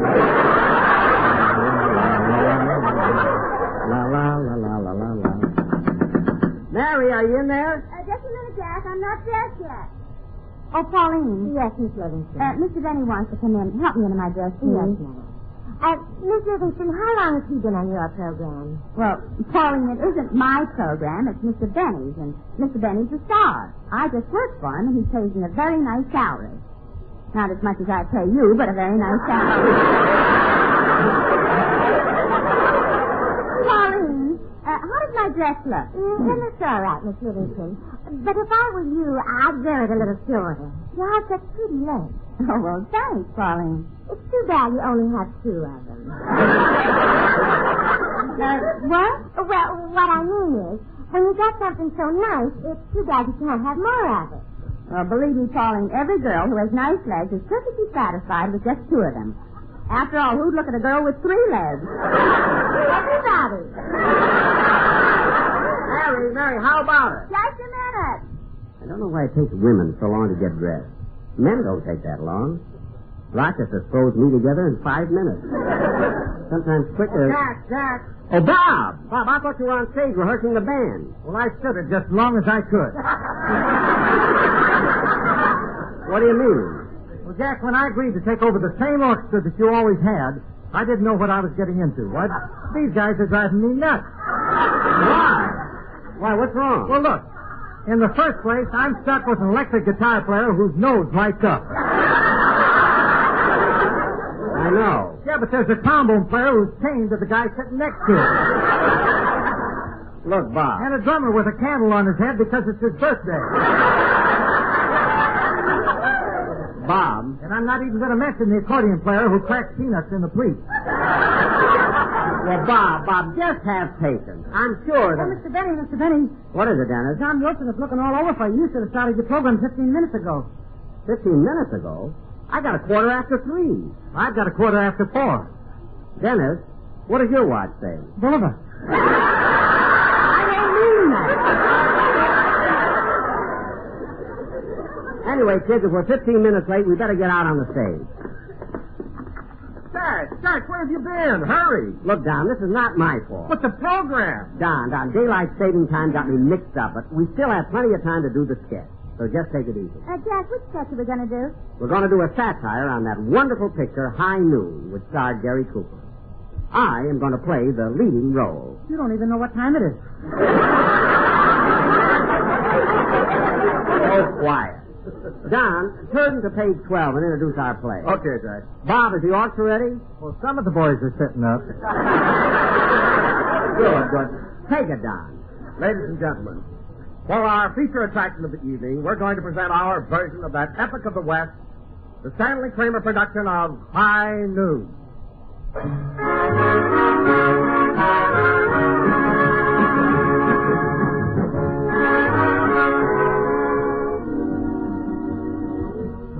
The time is the year 1875.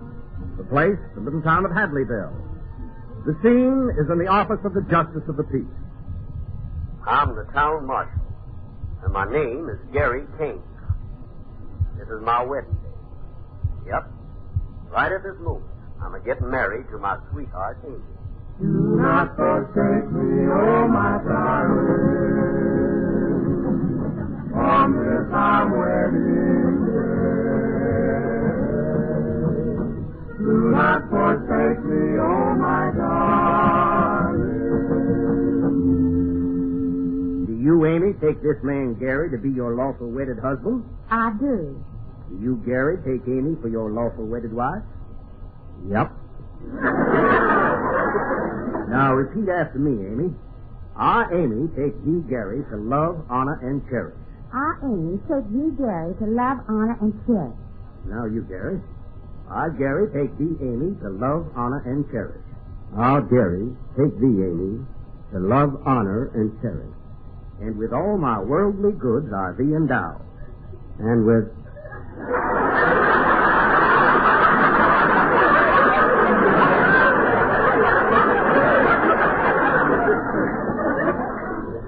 Come on, repeat it. And with all my worldly goods I thee endow.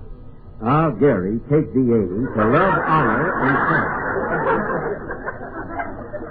Yes, and I even had to buy the ring. I now pronounce you man and wife. Gary, my husband. Amy, my bride. Kiss me. It's customary for the justice of the peace to get the first kiss. Stand aside, Amy. The man wants to kiss me.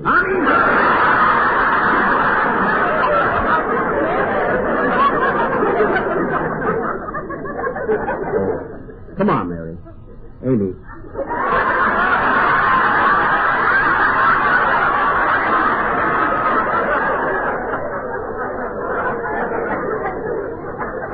Then Mary is playing the part of Amy. Let's get going on our honeymoon. Gee, Dad, I'm so glad you're going to give up your job as marshal and put those awful guns away. Yes, Amy. Now we can have a peaceful life. Marshal! Marshal! Yeah, what's up? Terrible news. Frank Miller's been released from jail.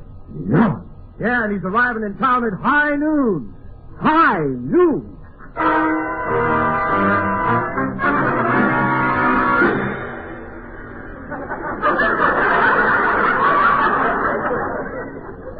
Yes, high noon, and 3 of his henchmen are waiting at the railroad station to meet him. Where are my guns? And I better swear in some deputies. I gotta get Frank Miller before he gets me. Dad, tell me, what's this all about? Amy, 5 years ago, I arrested Frank Miller and sent him to jail. He vowed he'd kill me when he got out. So I gotta get him first. But, dear, you may be killed. I don't want to become a widow on my wedding day. I want to go on a honeymoon. Look, Amy, I can't run away. You wouldn't want to be married to a coward, would you? I'd do anything to get out of the May Company.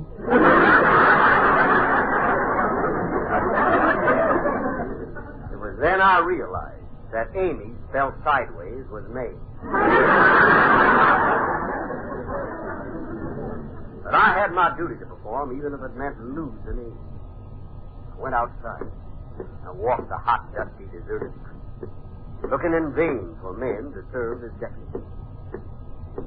Oh, to be torn with love and duty, supposing I lose my fair hair beauty. Look at that big man move along, here in high noon. He made a vow while in state prison, vowed would be my life for him. I went everywhere looking for deputies. I went to their homes, to the general store, and I went to the town saloon. In fact, we had a scene in the saloon. But we cut it because Bill Harris is on another network.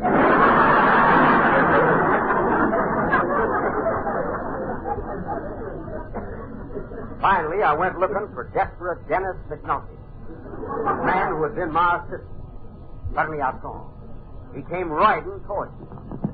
Whoa, whoa, easy now, easy, old Pete.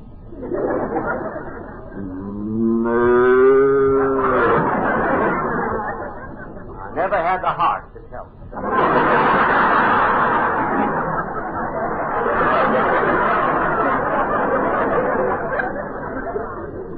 He rode that cow everywhere.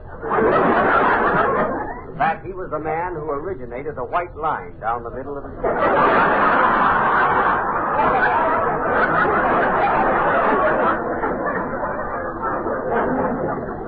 He dismounted and said, Hi, Gary. Congratulations. I heard you just got married. That's right, I did. Who'd you marry? School teacher? No way. You always do in westerns. Look, I haven't time to talk about that. I'm in trouble, Frank. I'm in trouble. Frank Miller's coming back in town to kill me.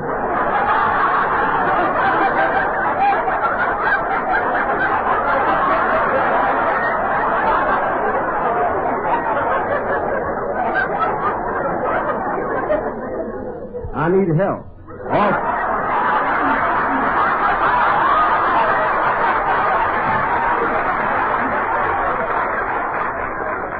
Also a rehearsal.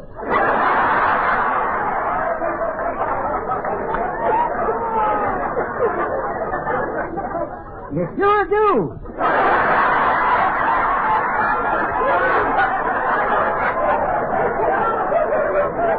You sure came to the right man. I'll help you. You will? Sure you're not afraid? Of course not. When I see Frank Miller, I'll sneak up behind him. Uh-huh. Then I'll stick my gun in his back and say, feet up. You mean hands up? No, feet up. Pat him on the popo.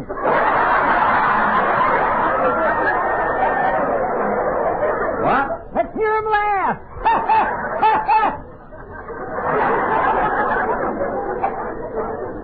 As I left him, he turned the cow over on its back and was milking it.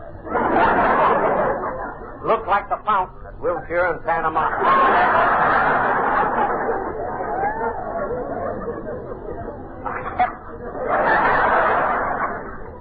I kept walking on through the town looking for help. The streets were deserted. It was getting close to high noon, and I had to find somebody to deputize. So I just kept walking. Walking.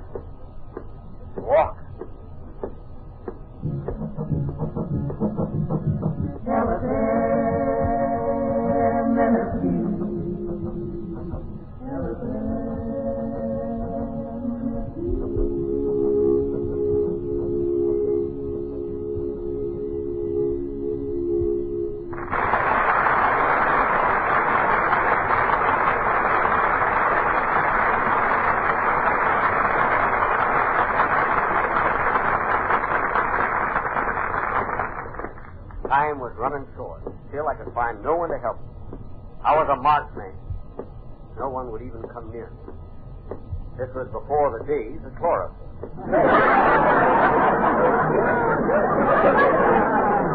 I didn't know what to do. In my search for help, I wandered down to the Mexican Quarter. I came upon a group of people who were having a fiesta. Meeting a deputy badly, I approached one of the men and said, "Pardon me, senor, but do you know who I am?" "You know there's a man out to kill me?" "Would you be willing to help me?" "What's your name?" "Ty?"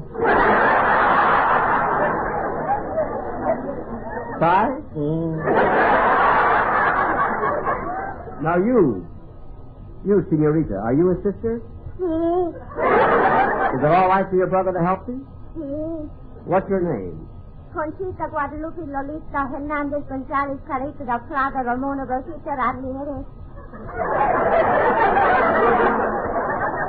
Conchita, Guadalupe, Lolita, Hernandez, Gonzalez, Carita, Del Prado, Ramona, Rosita, Ramirez?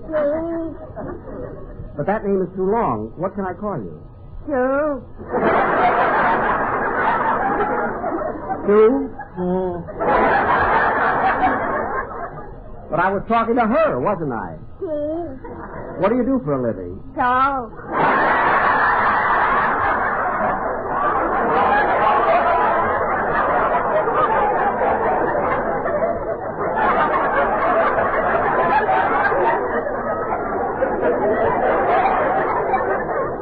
So?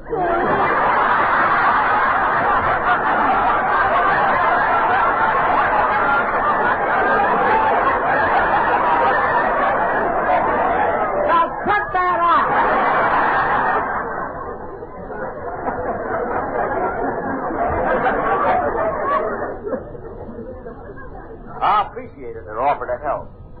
But I couldn't take a chance on Conchita, Guadalupe, Lolita, Hernandez, Gonzalez, Clarita, Del Prado, Ramona, Rosita, Ramirez getting killed. It would drive the tombstone maker nuts. Now I had to make up my mind. I wasn't going to wait for Miller to come looking for me. I decided to go down to the railroad station and wait for him. He made a vow while in state prison, vowed it would be my life or his. I'm not afraid of death, but oh, what will I do if you leave me? I reached the railroad station. Frank Miller's train was due to arrive at high noon. With only a few minutes to wait. I went inside. Train now loading on track 5 for Anaheim. Kamanga. I was alone in the station except for one cowboy. Thinking I could make him a deputy, I went over to talk to him. What's your name, partner? Tex Crosby. Texas, and you were born in Texas. No, I was born in Louisiana, but ain't nobody going to call me Louise.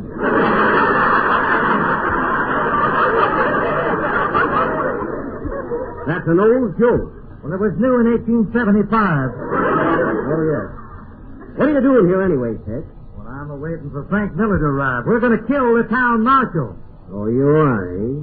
Well, I'm the town marshal, and I'm going to kill you. Train now leaving on track 5 for Anaheim, Azusa, and Coop.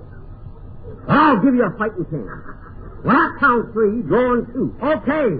1, 2, 3. Oh! Among us.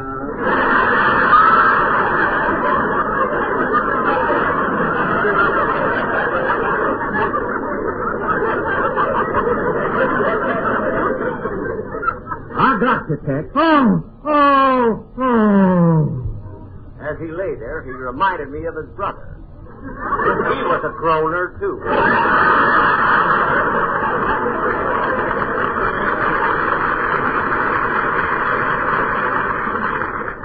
Now I had gotten rid of one of the killers. The high noon train pulled into the station. Came to a stop.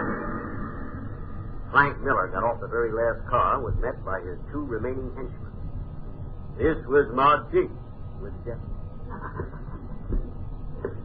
I felt a lonely silence as I walked toward the 3 men who wanted to kill me. Alone in the blazing noonday sun with my hand on my gun. Slowly I kept it going toward me.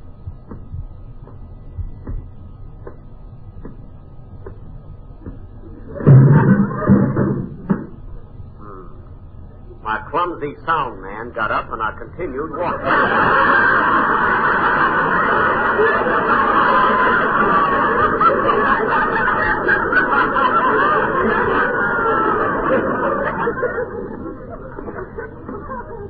My hands were sweaty. My throat was dry. I knew that within 1 minute either they or I would be dead. As soon as I got within pistol range, I drew my gun and fired.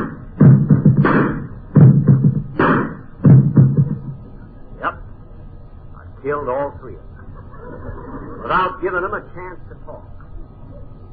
This wasn't the way it was done in the picture, but I know how to save money on actors. I was safe now. The only problem was whether to ask my wife to come back to me, or go looking for Conchita Guadalupe, Lolita Hernandez, Gonzalez Carita del Prado, Ramona Rosita Ramirez. But regardless of the mix-up in daylight saving time, I and the whole town knew it was high noon.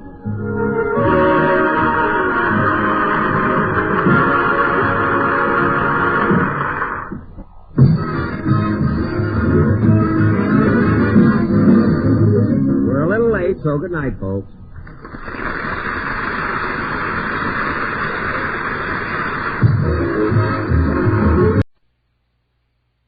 The Jack Benny Program.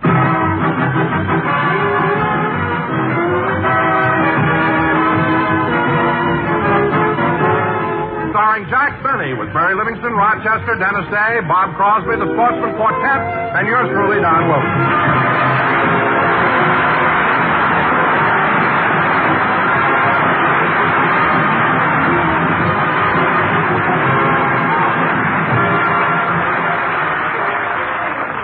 And now, ladies and gentlemen, it's my pleasure to introduce the star of our show.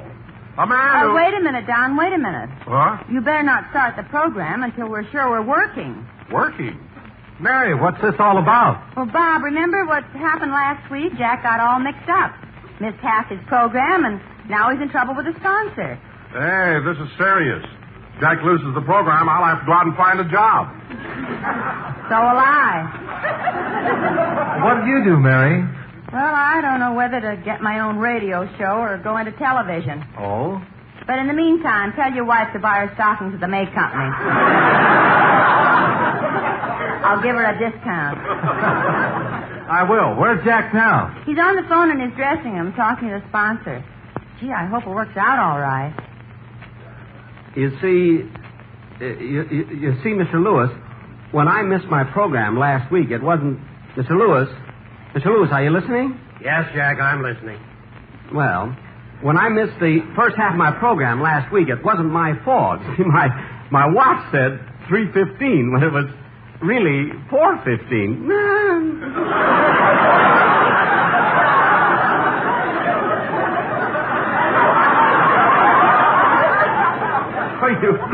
So you see, it wasn't my fault at all, you know. Excuses. Nothing but excuses. But, Mr. Lewis, didn't you ever make a mistake? I never make mistakes. Oh. Well, anyway, Mr. Lewis, when you hired me... All right, I made one.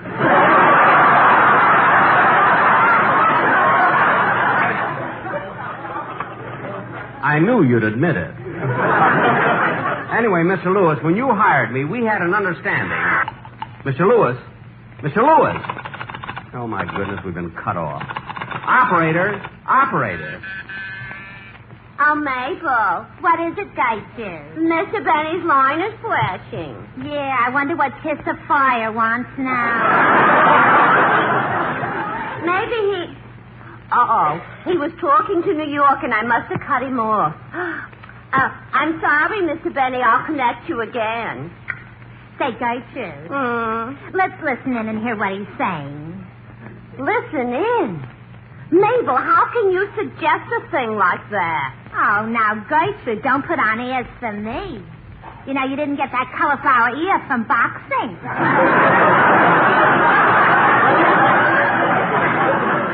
Go ahead, listen in and hear what Mr. Benny's saying.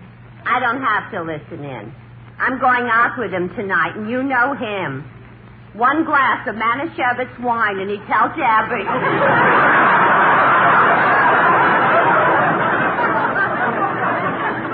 Oh, what a man. Come on, Gertrude, be a sport. Put on the earphones and listen to what he's saying. Okay. Gee, the sponsor's really giving it to him. And Mr. Benny's sure pleading for his job. No kidding. Yeah. And now he's bragging about his talent. What a great comedian he is. What a wonderful violinist. Now he's imitating Johnny Ray.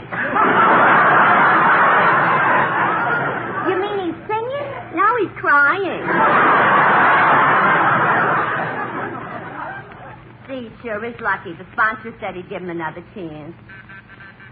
Operator. Yes. Oh, Gertrude, I'm through with my New York call. Would you please figure up the charges? Now, how long did I talk? Well, you talked 27 minutes and 30 seconds, making a total... $18.45. Thank you, Gertrude. You're welcome, Mr. Einstein. Imagine, $18.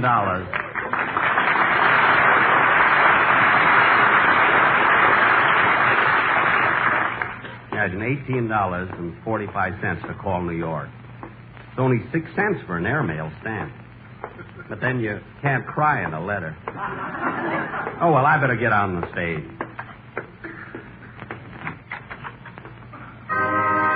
Hey, Dennis is going into his song.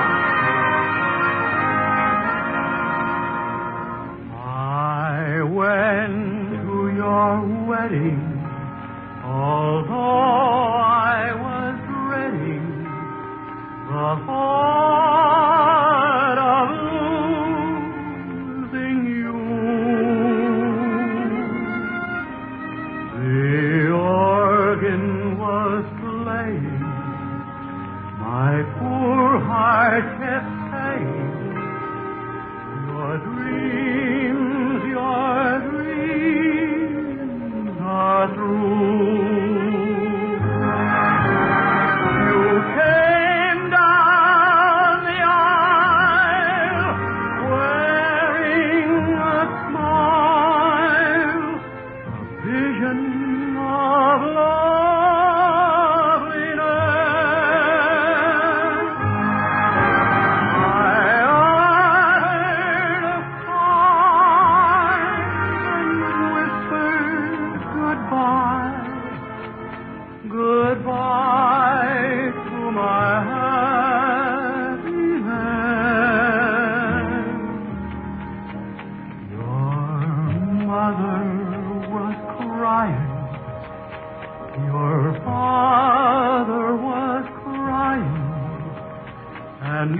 was I Went to Your Wedding, sung by Dennis Day. And very good, Dennis. And now, kids... Well, say, Jack. What is it, Mary? I mean, Don. Don, what is it? How'd you make out with your phone call to the sponsor? Fine. We had a little argument, but he talked me into not quitting. And now... But, Jack, something's wrong. Look how nervous you are. Mary's right, Jack. What are you worried about? Look, all of you. Everything went fine. I'm not worried, and I'm not nervous. Now, let's get on with the show. Where's Kenny Baker?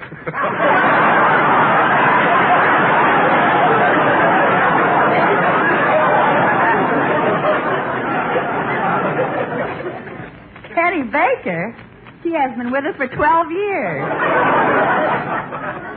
Oh, yes. Anyway, look, kids, I'm not nervous. I'm not upset. Why should I be upset? The sponsor didn't fire me. Well, I'm glad to hear that, Jack. Me too. Same here. I wouldn't want to have to look for a new job. Doesn't make any difference to me. I was going to quit anyway.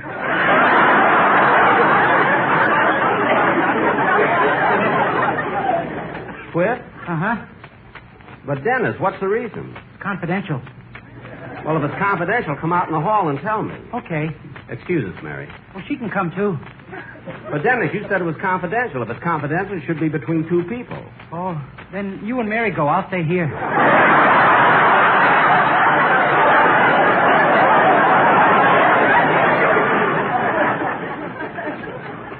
Look, Dennis, haven't I had enough trouble today? Now, tell me why you want to quit. My mother doesn't like your program. Oh, she doesn't, eh? What does she like about it? You. Me? Every time you say hello again, you ought to see the veins in her neck stick out. Look, Dennis, you can tell your mother whether she likes me or not. You have a contract with me, and it's got 2 years to run. Gee, 2 years. I don't think her neck will make it. I don't care about that. Dennis, behave yourself. Jack missed half of his program last week, and he's having enough trouble with his sponsor. So stop bothering with your family problems. Yes. I don't care what your mother thinks. My father likes you. He does? May he rest in peace. Stop being silly. This morning when I called your house, your father answered the phone. That was a recording. Now cut that out.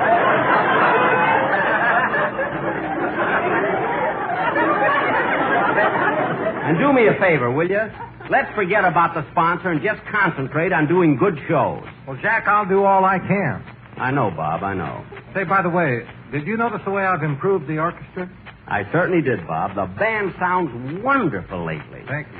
Especially the saxophones. What'd you do to that section? I eliminated it.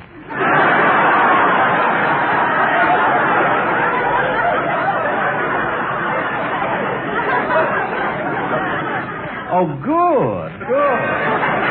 And, Jack, I've also been scouting around for a new piano player. A new piano player? What's the matter? Don't you like the way Bagby plays? Well, it's not that, but I can save you a lot of money if we replace him. You see, the Musicians Union demands that we pay Bagby time and a half. How come? Well, he's got 15 fingers. Bagby's got 15 fingers? Yeah. He can play kitten on the keys and pick your pocket at the same time. How do you like that, huh? Say, Bob, I think you ought to be careful how you make changes in the band. Well, why? Well, those boys have been together for a long time. Yeah. You take one out, they'll all fall down.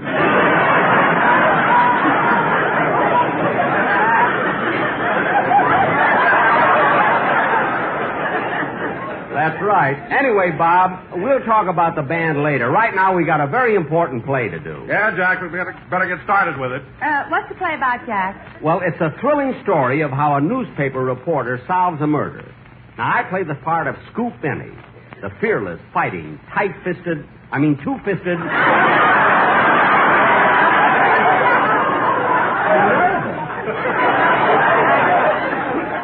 the two-fisted editor-in-chief of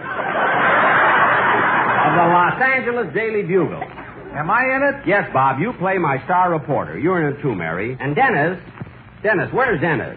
Now, Dennis, how about taking an interest in my program? Let's do the play. Okay, now go ahead, Don, announce it. I can't, Jack. The scripts aren't here. They aren't? Did you see the scripts, Mary? Well, maybe your writers have them. They're in the conference room. Oh, yeah. Maybe they're revising it. I'll go and see. Now, writers are the only ones who take an interest in the show. Say, fellas. Quiet.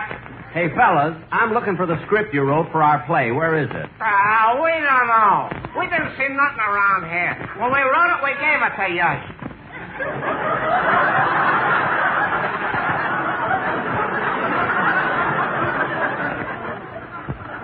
Yuz? Y-O-U, Yuz. All right. Yuz. What a mistake I made hiring those guys. They were standing on the corner selling pencils. I thought they were writers.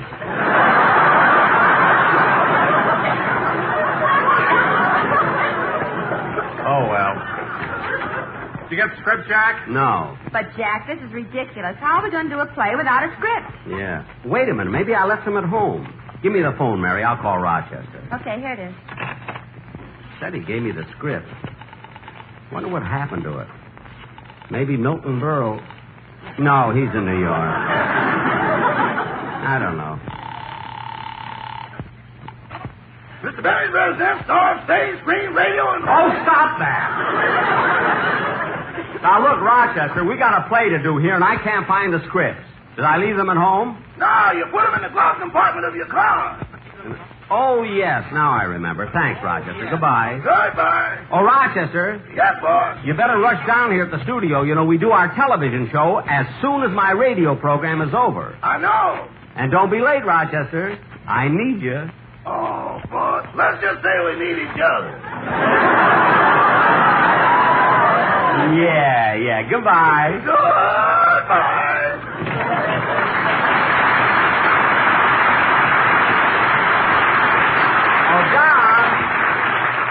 Don, I left my scripts in my car. Will you go out and get them? But, Jack, I'm supposed to do the commercial now. Don, run out and get my scripts. I'll do the commercial for you. But, Jack... Never mind. Run along. Okay. This is my chance to get on the good side of my sponsor. Be happy, go lucky, be happy, get better taste. Be happy, go lucky, get better taste today. Poodly poo poo poo poo.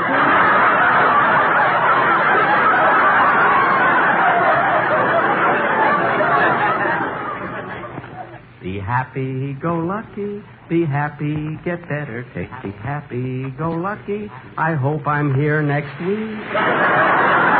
I thank you.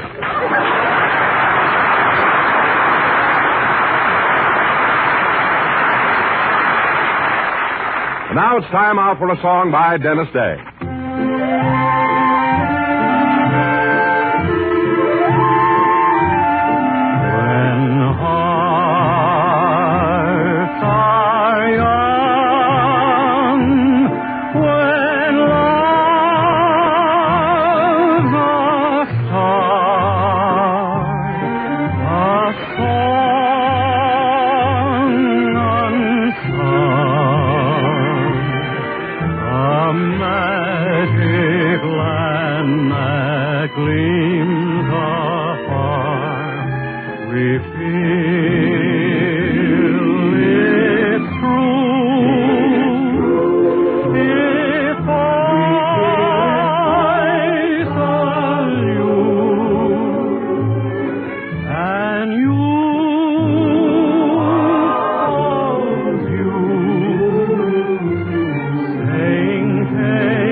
Oh, thank you, Don. And now, ladies and gentlemen, for our play. A Day in the Life of a Newspaperman. Take it, Don. Ladies and gentlemen, as our scene opens, we find Scoop Benny, the two-fisted editor-in-chief of the Los Angeles Daily Bugle, hard at work in his office. Sitting at the next desk is his star reporter, Blythe Crosby.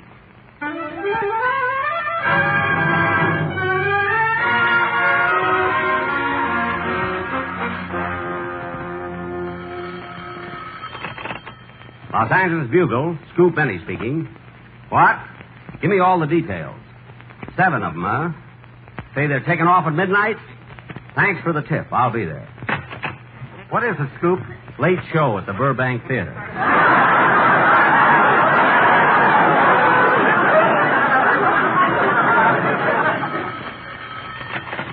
Daily Bugle, Scoop Benny speaking.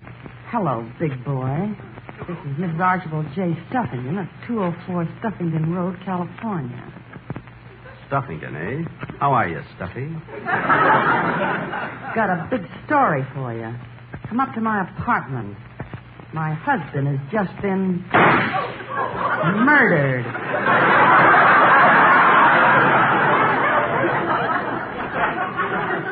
What was that?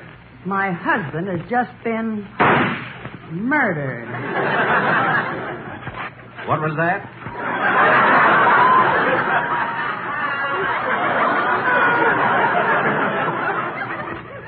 You don't like him, do you? I don't even know. Are you sure he's dead? Any more questions?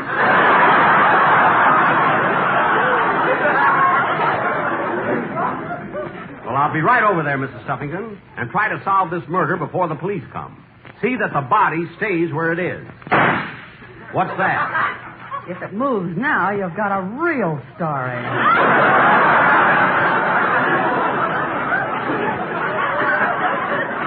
Well, I'll be right over. Goodbye.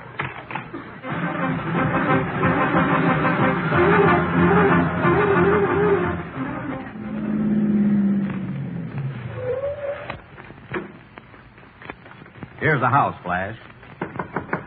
We'll get to the bottom of this murder or know the reason why. Hello, we're from the Los Angeles Daily Bugle. Who are you? I'm the butler. Oh, you're the butler, eh? Well, I'll question you first. Were you here when the murder was committed? Uh-huh. Did you hear any gunshots? Yes, while I was making coffee. How many gunshots did you hear? I heard the first one in the kitchen, the second one at the front door, and 3 more as I was going through Anaheim, Azusa, and Cucamonga.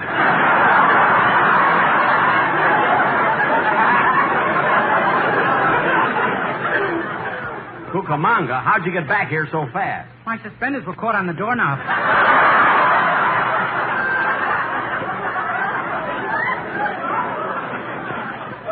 Your suspenders were caught on the doorknob? Pretty snappy comeback, huh?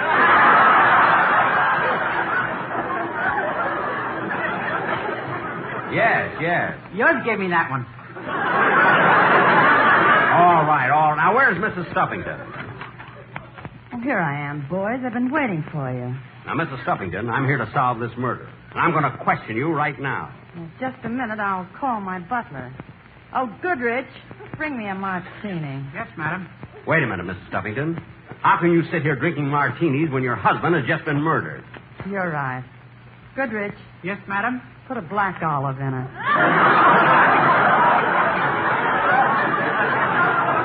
Now, Mrs. Stuffington, I know you committed the murder, so you might as well confess. Oh, yeah?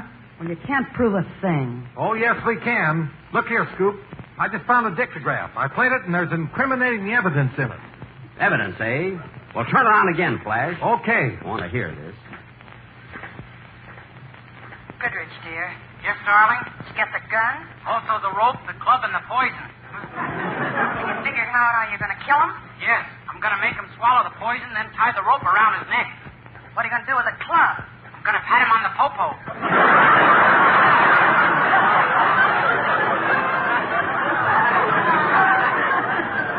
What? I don't want to make him laugh. Well, Mrs. Stuffington, are you ready to confess? Why should I? There's not one word there that says I killed my husband. She's right, Flash. Oh, no, she isn't. She hasn't heard the rest of it. You mean there's more?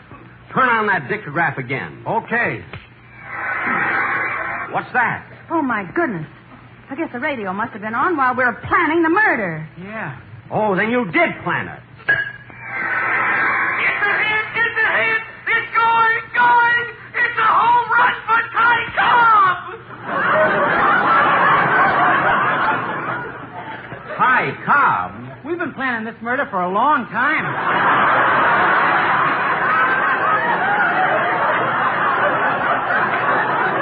Oh, yeah, they call the paper flash. We got a great story.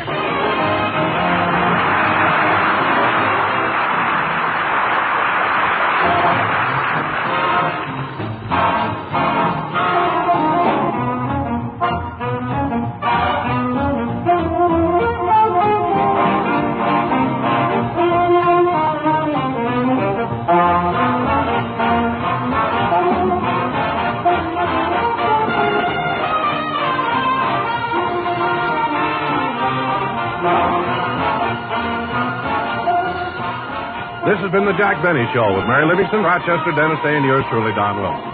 Jack Benny comes to you each week at this time through the facilities of the United States Armed Forces Radio Service.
The Jack Benny Program.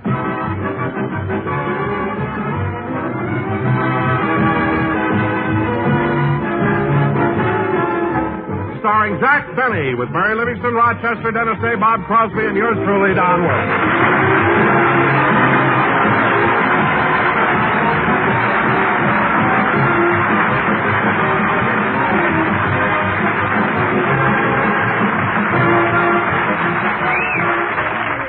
And now, ladies and gentlemen, let's go out to Jack Benny's house in Beverly Hills. At the moment, Jack is relaxing in the den.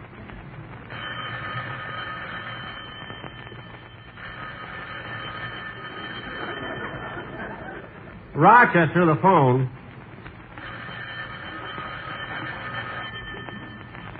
Rochester.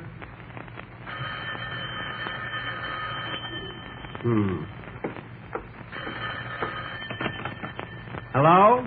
Hello, Chris?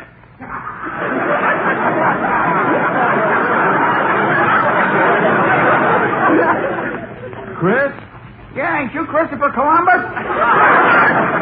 Christopher Columbus? Who is this calling? Napoleon. I'm sorry, Napoleon. You must have the wrong number. I never knew they let them have phones in those places. Anyway, I don't know why I had to answer. Rochester. Rochester. Wonder where he can be. Must be out in the garage. Ever since the Colemans got that new Cadillac, he's been shining my Maxwell every day. He even put a chlorophyll tablet in the exhaust pipe.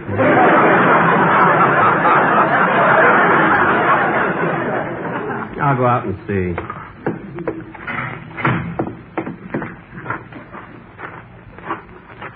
Rochester. Oh, hello, boss. Rochester, I thought you were in the garage. What are you doing on your hands and knees with that butterfly net? I'm trying to catch a gopher. A gopher? Are you sure we got one? Oh, yes, boss. This morning I stuck my hand all the way down that hole, and there's a gopher there, all right. Well, you'll never kill him with that butterfly net. I don't want to kill him. I just want to get my ring back.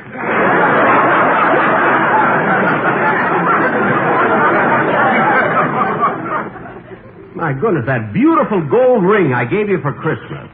Rochester, why would a gopher take your ring? It was so green he thought it was a blade of grass. Rochester, I think you're making this whole... Wait a minute, Rochester. Don't move. What's the matter, boss? The gopher just came up behind you. Don't move, Rochester. If he says, "What's up, Doc?" I'll hit him with a shovel.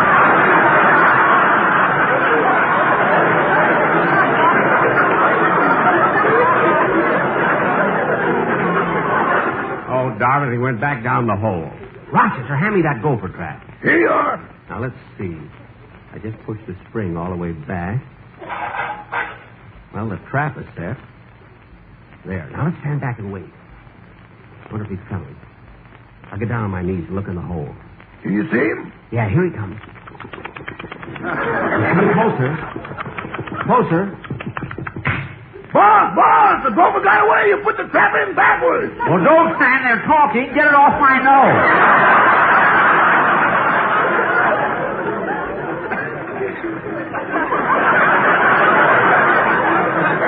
I'll get that gopher. It's the last thing I do.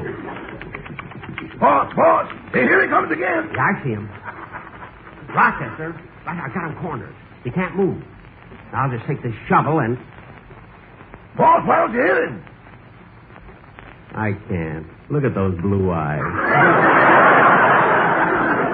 Yeah. Oh, look, isn't that cute? What? He's got braces on his teeth.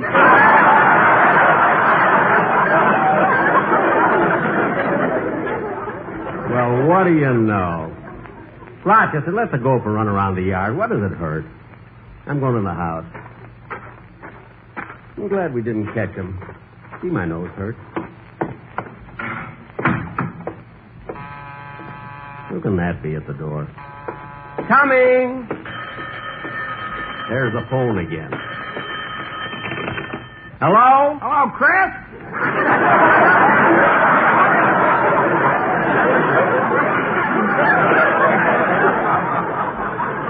Oh, for heaven's sake. This is Napoleon. Now, Chris, what I wanted to Look, tell I'm you... not Christopher Columbus, and stop annoying me. Why does this have to happen to me? Coming. Hello, Jack. Hello, Mr. Benny. Hello, Mary. Dennis, come on in. Mary, how's you and Dennis happen to come over? Jack. Huh? Jack, what happened to your nose? I got it caught in a gopher trap. Wasn't it crowded? The gopher wasn't in it at the time. Oh. Now, kids, how did you happen... Must be that crazy guy again. I'm going to bawl him out and... Wait a minute. Hey, Dennis. Dennis. Yes, Mr. Benny? Answer the phone, will you, Dennis? Okay. Watch this, Larry. Hello? Yeah, this is him speaking. Well, it was kind of a rough voyage, but we made it all right.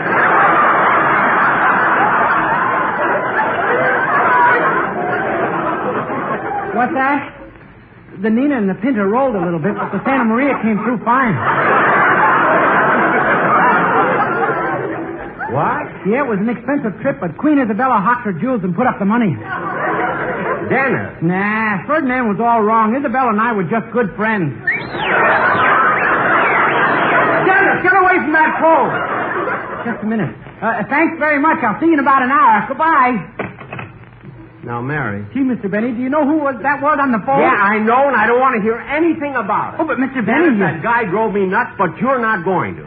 Now, just let me hear the song you're going to do on the program. That's all I want out of you. Oh, okay. That kid is crazier than the guy on the phone.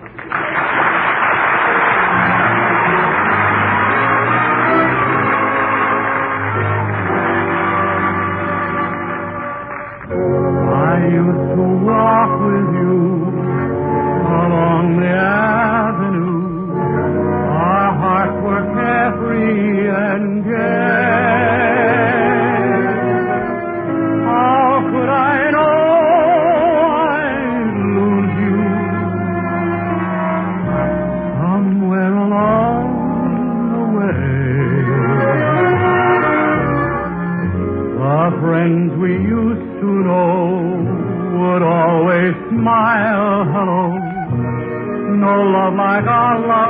they say.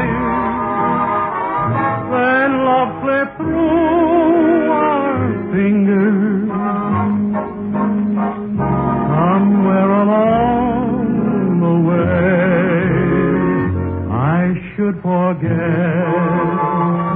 But with the loneliness of night, I start remembering everything. You're gone and yet there's still a feeling deep inside that you will always be part of me. Oh, now I look for you along the avenue, and as I wander, I pray that someday soon I'll find you somewhere along the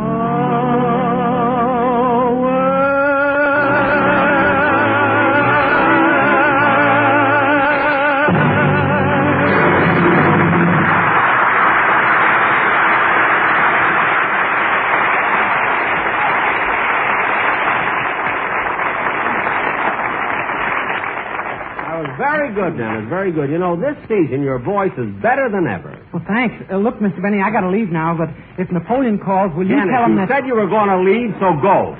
I don't want to hear any more about Napoleon. Okay, goodbye. Goodbye. Well, say, Mary, Yes, Dennis? are you doing anything this afternoon? No, why? Let's fly to Las Vegas and get married. No, thanks. Okay, I'll ask somebody else. Goodbye.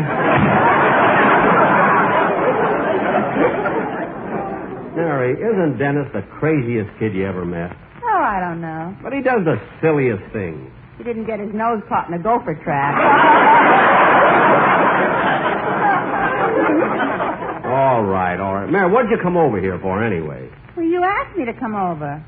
What? Well, don't you remember? You said you were going to buy a new television set today, and you wanted me to go with you. Oh, yes. The one I've got has such a small screen. Well, come on, let's go. Okay. Just wait here a minute, will you, Mary? I haven't got enough money. I'll go down to my vault and get some. Okay, well, don't be too long. I won't.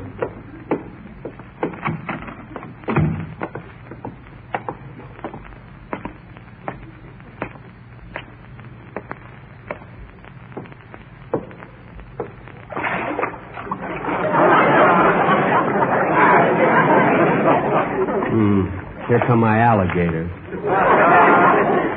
One of them still has that bandage on him. I thought sure he'd be healed by now. I only took off enough to make a belt.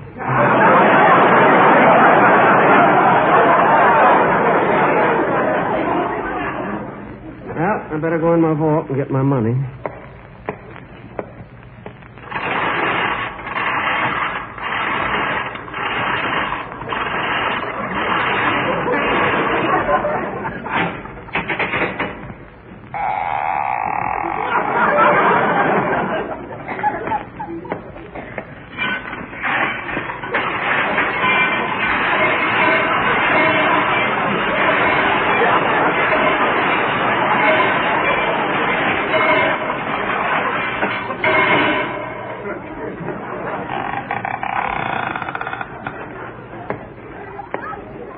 Oh, who goes there, friend or foe?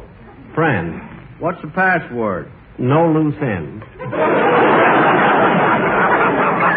Oh, it's you, Mr. Benny. Yes, I just came down to get some money. How have you been, Ed? Oh, fine. By the way, Mr. Benny, how are things on the outside? Oh, very exciting, Ed. In fact, the country hasn't settled down yet. You know, the Yankees won. What? I said the Yankees won. Wow, so the Confederates finally gave out.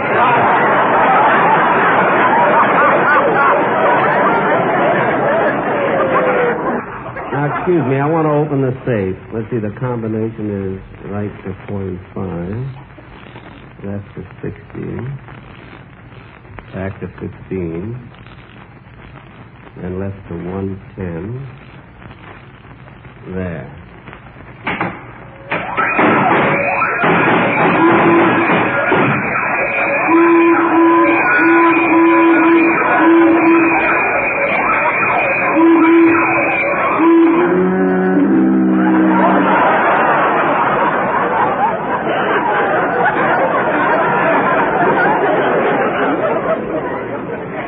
Mr. Benny, who installed that alarm for you? Spike Jones. Let me see now. There, that ought to be enough money. Well, so long, Ed. Goodbye, Mr. Benny. Gee, Ed's a nice fella. It's amazing. All the years he's stayed down in that vault. And he's never come out. Sometimes I feel guilty paying him by check.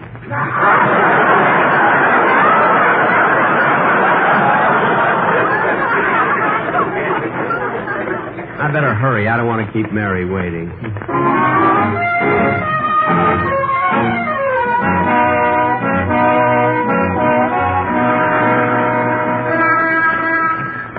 You know, Mary, I'm glad I decided to buy a new television set. Well, it's about time. The store isn't far from here. Good, good. You know, Mary, Oh, for heaven's sake. Now what? I forgot to tell Rochester to send my tuxedo to the cleaners. I'm going to a cocktail party next Saturday. A cocktail party? Who's giving it? I don't know. You don't know? Look, Mary, I play my violin, get my money, and go.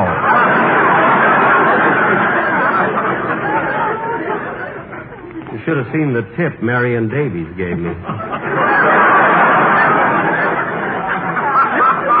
Well, I better step in this drugstore and call Rochester. Excuse me a minute. All right, Jack, I'll wait out here. Da-da-dee-da, da-da-dee-da, Oh, Mary, Mary.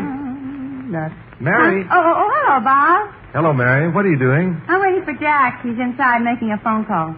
Oh, well, I'll wait till he comes out. I want to talk to him. He's got to do something about that orchestra. What's wrong now? Well, for one thing, have you ever noticed how the bass drum keeps changing tone all the time? Sometimes it's low, then it's high, then it's low, then it's high again. Yeah, what makes the drum change tone like that? I guess it all depends on how much draft beer is in it. Bob, you mean the musicians keep beer in the bass drum? Are you kidding? They won't even start a number when I give them a downbeat. I got to yell, what do you have?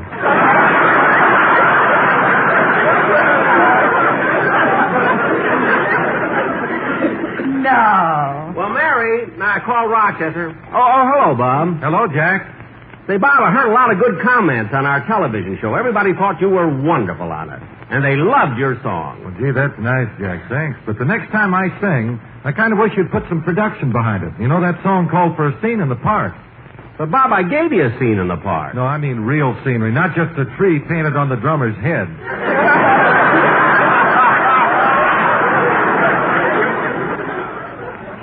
That tree wasn't painted. It was growing there. Oh, stop. A couple of branches and you make a big thing out of it. Gee, and I thought he had dandruff. It was Bigelow. Yes. Well, Bob, we got to run along now. I'm going to buy a new television set. Yeah, I wish I had time. I'd love to watch this. What? Oh, I'll see you tomorrow at rehearsal. So long, Mary. So long, Bob. Goodbye, Bob. Come on, Mary. Say, Mary, where's the store we're going to? Oh, it's somewhere here. Oh, there it is, right across the street.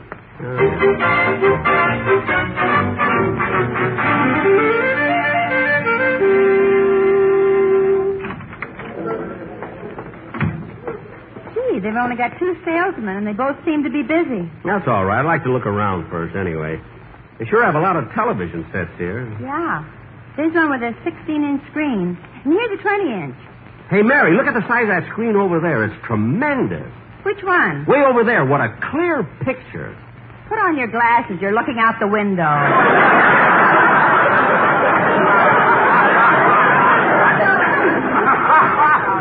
Oh. Jack, how about trying this set? Supposed to be one of the best. Well.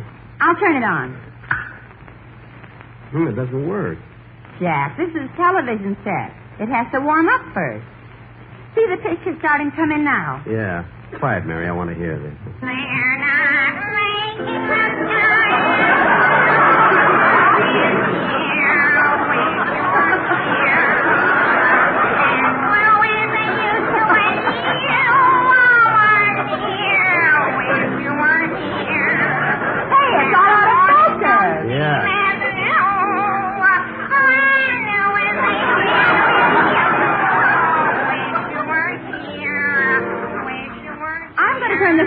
And see if I can get a better picture. Look, Mary. She's still out of focus. From the hips down, she's short and fat, and the top of her head is so flat. Mary. Maybe your head won't be so flat if I turn this knob. Mary, you're wasting your time. I've been out with that girl. She's really built that way.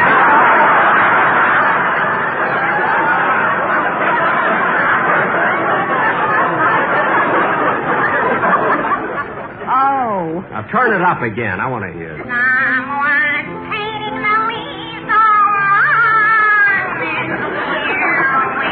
Mary, try another channel. Okay. Someone's painting the leaves all when you were here. Oh, brother. And why did the birds change their song when you were here? I wish I was someplace else. They're not nice, the stars that fly. They stolen the joy from the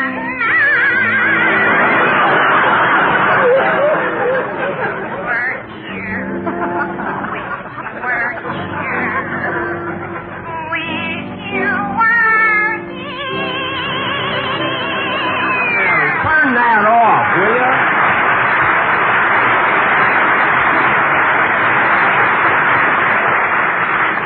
I can't understand. Why doesn't somebody wait on us? Oh, here comes the salesman. Oh, yes. How do you do, may I help you?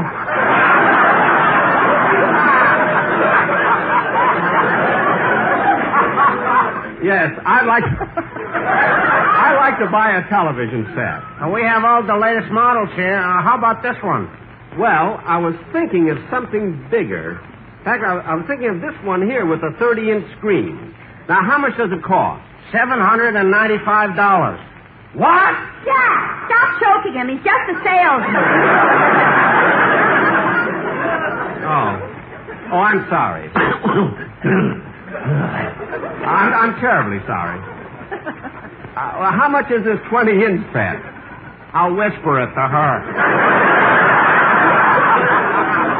No, you can tell me. I'm all right now. $360. Well, that isn't so bad. Would I have to pay cash? No, you can open a charge account here. I can? Yeah, just go over to see the credit manager. His office is back in the corner. Oh, thank you. Excuse me, Mary. I'll be right back. Let's see. Oh, there's the office. Oh, excuse me, sir. I'm buying a television set that costs $360. How much will the down payment be? I don't know.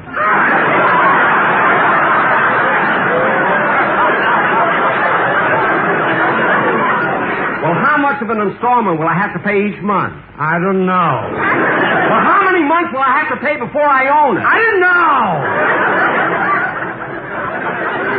You don't know anything. What are you doing in the credit department? I missed the payment and they nailed my shoes to the floor.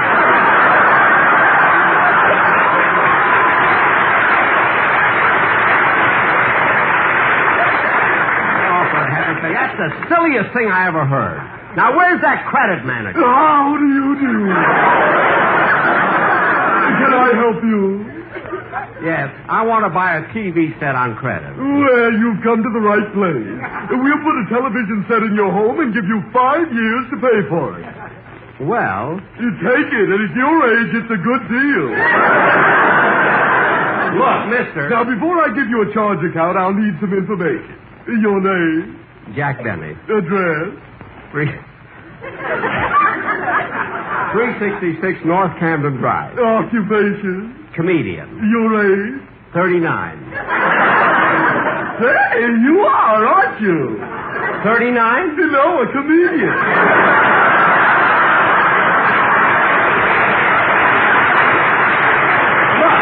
Look, Victor, I don't need your jokes or credit either.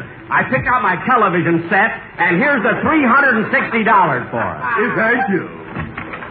Jack. Just a minute, Mary. He's giving me a receipt. Here you are, sir. And I'm sure you'll be happy that you bought this television set.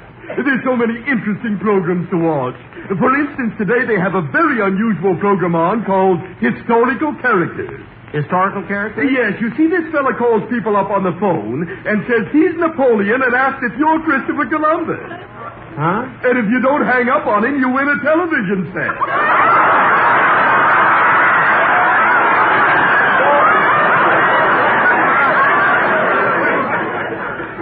What? Today's winner was a young man named Dennis Daniels. Oh, no. Pick him up and put him in a cab. I'll take him home.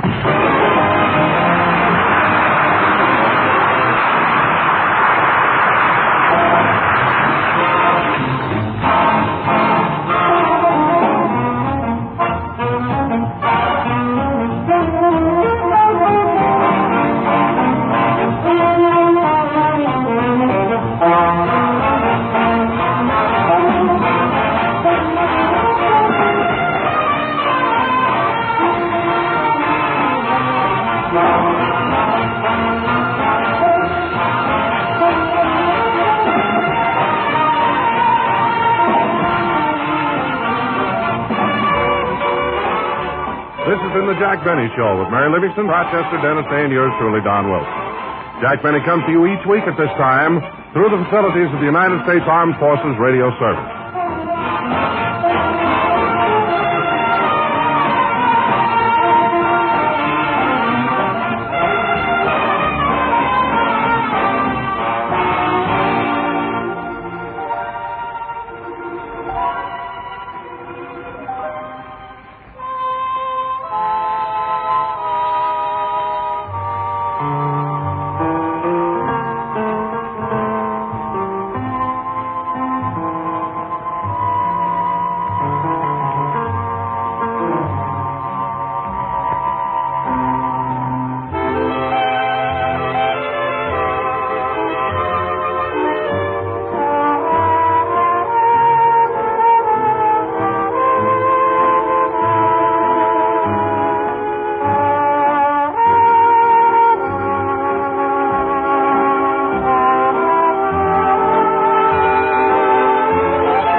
The Jack Benny Program.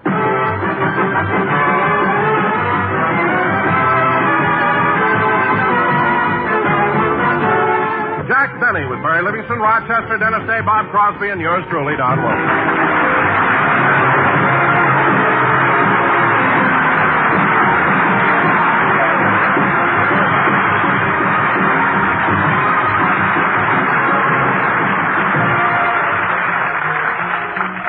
Ladies and gentlemen, once every 2 weeks, Jack Benny and Rochester make out a shopping list of household needs.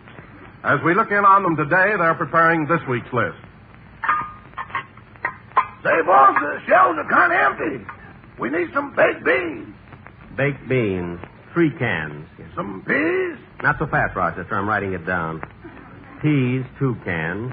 Some mayonnaise. Oh, Rochester, why buy mayonnaise? All it is eggs, salad oil, and vinegar mixed up. Oh, yeah, I can make that. Yeah. Well, we need some corned beef hash. You don't have to buy that either. All it is potatoes, corned beef, and onions. Yeah, I can make that, too. Yeah. Now, let's see. We need some eggs. Eggs? Well, Rochester... No, boss, I'm not even going to try.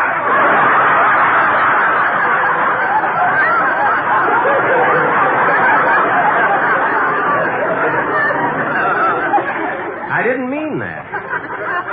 I meant you can get the eggs from the milkman. Now, let's get on with the list.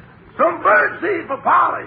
Birdseed? By the way, where is that parrot? I don't know. She climbed down from her perch this morning and disappeared. Well, I hope you have all the windows and doors locked. She's been trying to run away from home ever since I bawled her out last week. Well, boss, I think you yelled at her a little too much. Well, she deserved it. If I told her once, I told her 100 times. I get the morning paper first.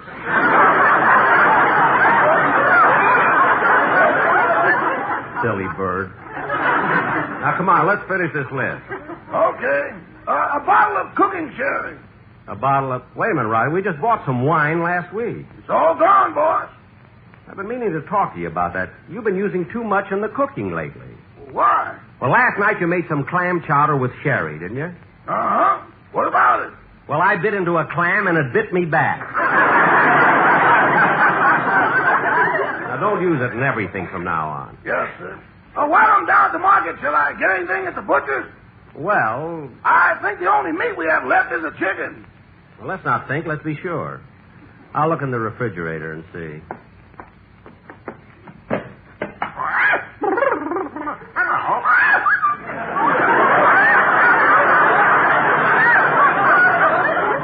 Rochester, look, Polly's in the refrigerator. Come on out, Polly.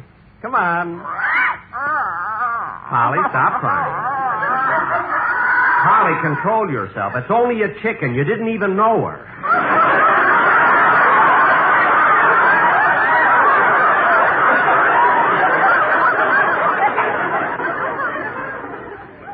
How'd Polly ever get in the refrigerator anyway? I don't know, boss. She must have jumped in when I had it open.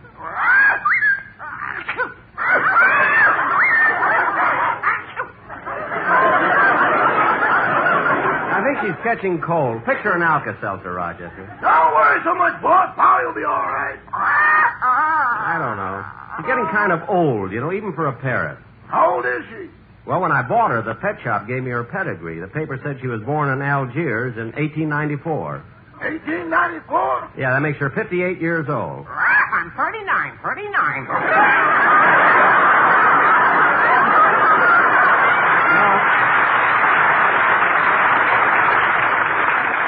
No, Polly, it says right here on your pedigree paper, you're 58. 39.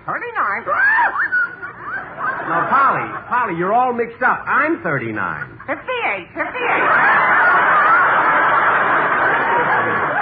Rochester, put her back on her perch. Yes, sir. I'll answer the door. You finish the list. Okay. Ouch. The second time I hit my head against that chandelier. I better take some money out of my shoes.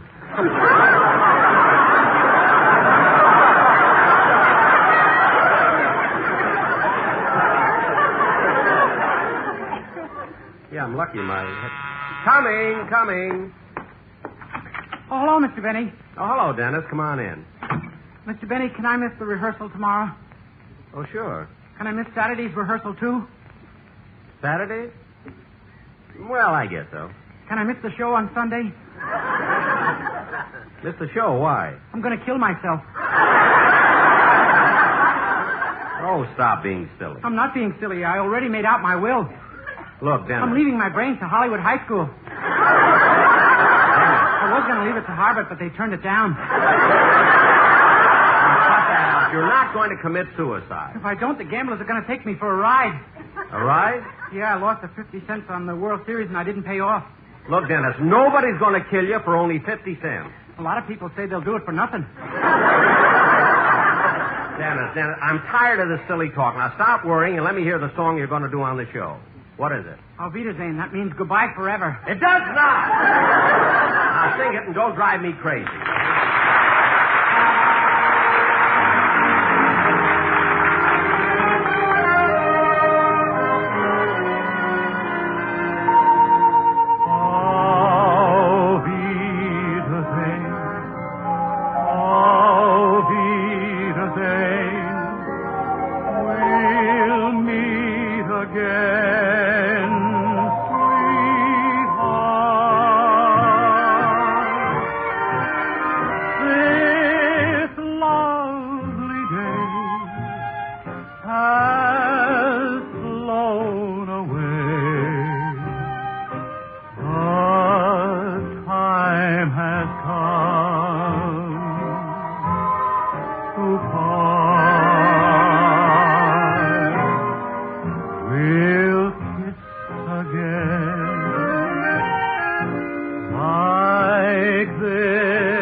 good, Dennis. Very good. Now, when you sing that number on the show, I want you to be sure...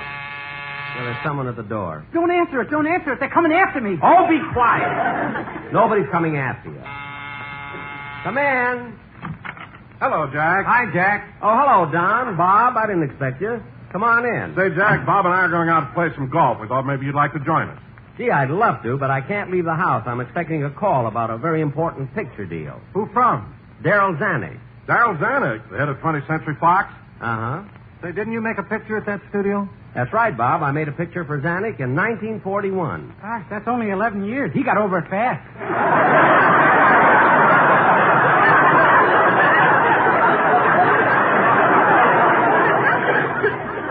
Dennis, quiet, for heaven's sake. Jack, what's this deal with Zanuck you were talking about? Well, they're making so many pictures based on the lives of entertainers that I thought my biography would make a good movie.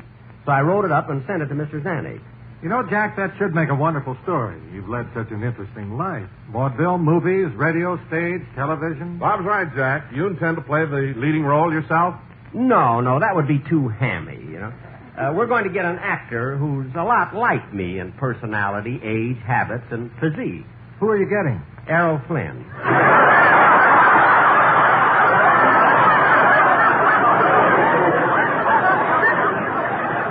And, fellas, it's really going to be a... Gee, I hate to admit it, but I need one. You need what? A hearing aid. I thought you said Errol Flynn. Well, come on, Don. Let's go play golf. Okay. Say, Bob, you play a lot of golf, don't you? Yeah, and last week I got the greatest thrill in the whole world. I made a hole in one. No kidding. Yep. On the third hole at Bel Air. Gosh, I couldn't wait to get back to the clubhouse and buy drinks for everybody there. Oh, yes, that's the tradition. When you make a hole in one, you're supposed to buy drinks for everybody. Have you ever made a hole in one? Yes, about 2 years ago at Hillcrest. Yeah, that's wonderful. Anybody see you do it? Rochester, but I gave him $1 and he kept his mouth shut.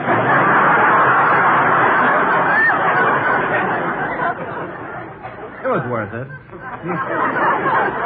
You know, Jack, I'm sure glad that I came on your show. You are, Bob? Why? Well, I won't make much money, but, man, what an education. What? Come on, Don, let's go. Okay, so long, Jack. Goodbye, fellas. I wonder what he meant by... Oh, boss! Yes, Rochester? Mr. Ronald Coleman just called, and they're having a big dinner party tonight. Ronald Coleman? Oh, did they invite me? No, he asked us to return their garbage disposal. Oh, my God. Do we still have their garbage disposal? Uh-huh. You know, it was kind of tough borrowing that, wasn't it? Yeah, I had to go to plumbing school for 2 months.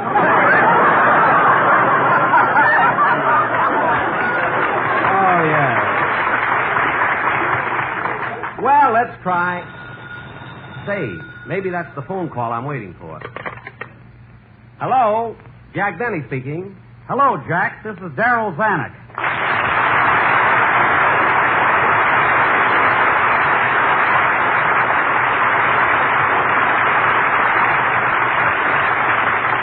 Gee, I've been waiting for your call, Mr. Zanuck. Look, Jack, I'm a busy man. You sent your script over last week, bothered my secretary with dozens of phone calls. I promised to read it, and I did.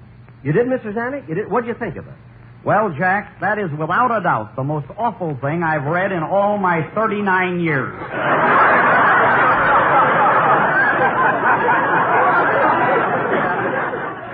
Mr. Zanuck, are you 39? When you're the head of a big studio, who's going to argue with you? Oh, well, Mr. Zanuck, getting back to my biography, I think it would be a tremendous success at the box office. I'm afraid you're wrong, Jack. A biographical picture is much better after the person has passed on.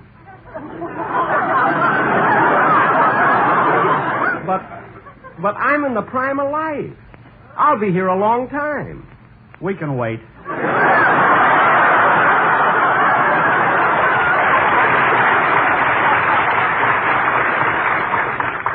But I can't wait. I want to make the picture now. Jack, let's face it. I vowed never to have any more business dealings with you since you made the horn blows at midnight. But what's I got to do with you? I made that for Warner Brothers. That picture hurt every studio.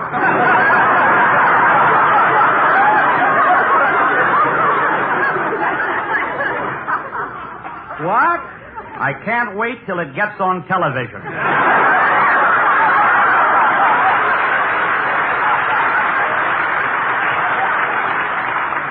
But, Mr. Zanuck, I don't want to appear in the picture. I just think my biography would make a great musical. Look at the novel opening, when I'm being born in Waukegan. What other picture ever had a musical scene in a maternity hospital? I think it's corny. What?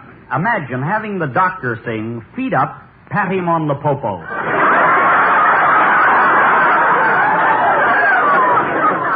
Mr. Zanuck, what about when I play my violin? Look, Jack, I don't want any more people from your program working in our studio. We've got Dennis Day over here, and he drives me nuts. Well, if I worked over there, too, I could keep an eye on Dennis. Jack, I can't discuss this any longer. I'm sending your script back, and that's final. But, Mr. Zanuck... Thinks he's a big shot because he runs a studio. He can be wrong, too, you know. I think my life story would make a great picture. Especially the scene where... Did you call me, boy? No, Rochester. I was talking to myself. What's the matter? Are you upset about something? Yeah, I sent my autobiography to Darrell Zanuck, and he turned it down. Can't understand it. Why, the story of my life would be very interesting. I think so, too. As a matter of fact, I think it would be one of the most exciting pictures that ever hit the screen. You're right. I was going to get Errol Flynn to play Jack Benny. Oh, boss, calm down. Well, I was. Anyway, Rochester, I'm going to lie down here on the couch for a while. I don't want to be disturbed. I'm going to take my afternoon nap. Would you like something to eat first? No, I'm not hungry. Cover me up with that blanket there, will you, Rochester? Yes, sir. Thanks. You're welcome. I'll go out and shut the door. Okay. Imagine Zanuck saying that story's no good. If I were the head of a studio, I'd make that into a picture and show him how wrong he is. I had a chance to buy RKO a couple of weeks ago.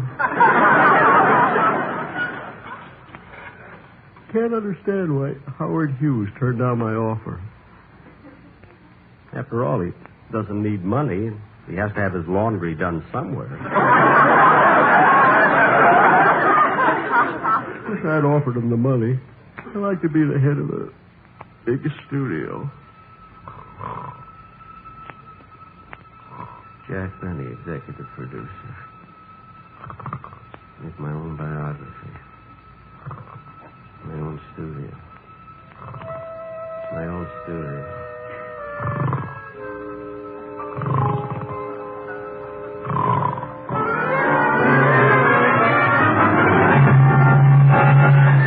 Good evening, ladies and gentlemen. This is George Fisher, your motion picture editor, speaking to you from Hollywood.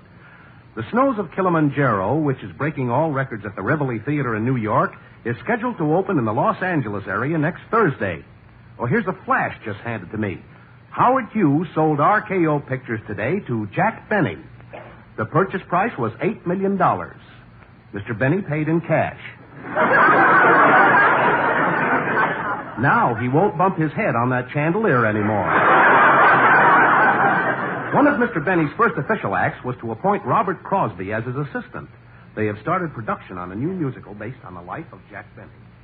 Oh, JB. Yes, R.C.? You certainly have a busy day today, JB. I know. Read me my schedule, R.C. Well, at 10, a story conference with NK, 10:30 meeting with LB, 11, you look at the rushes with 8C, 11:30, you go to the cutting room with TM, and at 12, you have lunch with Jack Warner. Who? JW. Oh, yes. I want you to send the following note to all producers. Starting today, make sure the green in all your Technicolor movies is made out of chlorophyll. We'll have no stinking pictures around...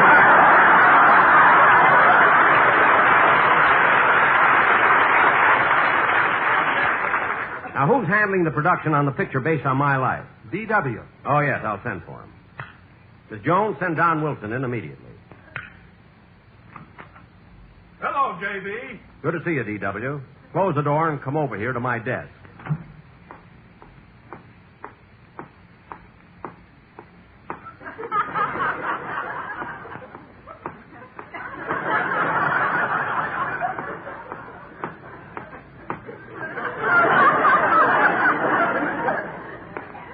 Sit down.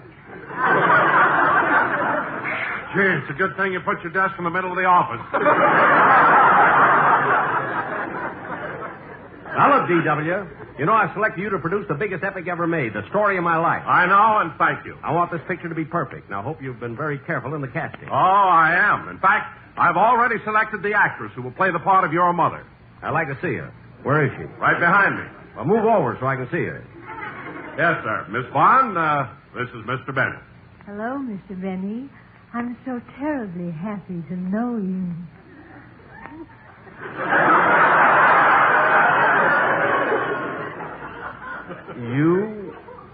You're going to play the part of my mother? I sure am. I think I ran away from home. You'll do. And, Chief, you'll never guess who I'm casting to play the part of your father. Never mind, I'll play that part myself.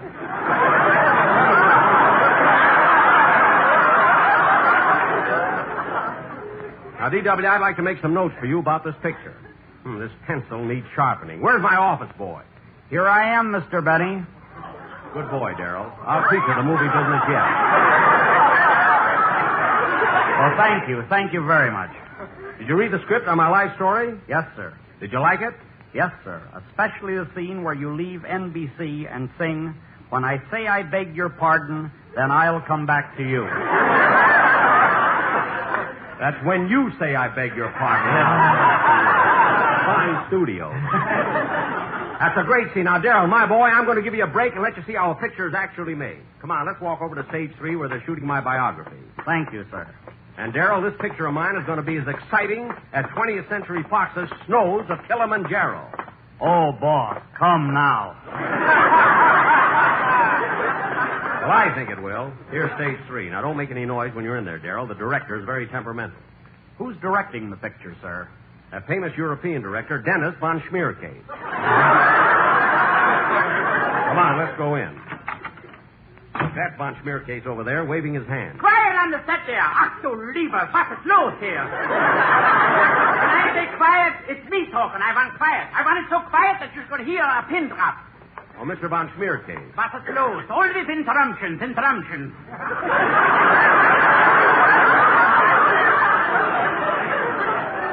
It's only me. I want to know how you're getting along with the picture. Fine. Who's this faker here with the pencil, the writer?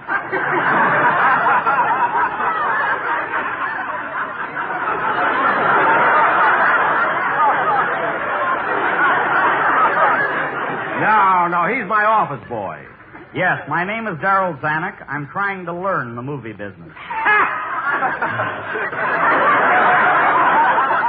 Please, Mr. von Schmiercase, the boy's only trying to learn the business. Yes, tell me, Mr. von Schmiercase, what was the name of the last picture you made in Germany? Das Trompeter from das Kinder und das Frauenbraten, was hat geliebt, raus, die Falten verreiten, verloren, die Sonne rein, die Sonne rein,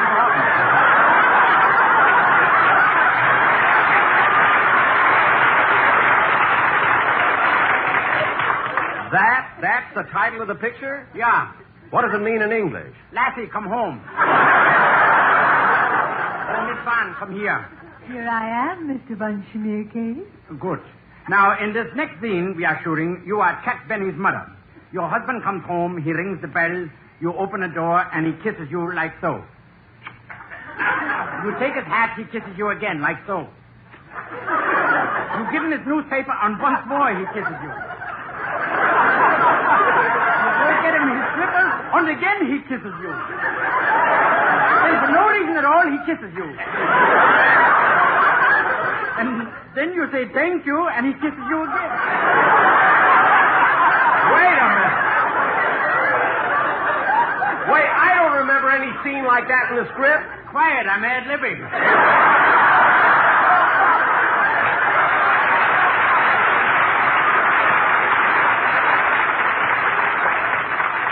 Now we will commence shooting the scene. Quiet on the set. Rolling.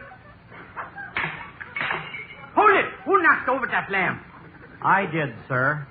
No wonder you're only an office boy. Now listen to me, Zanuck. You get off this deck and stay off. Do you hear me? This is von Schmiercase talking, and you're taking orders from me. Yes, sir. You can bawl me out now, but remember, when Benny's dream is over, you'll take orders from me.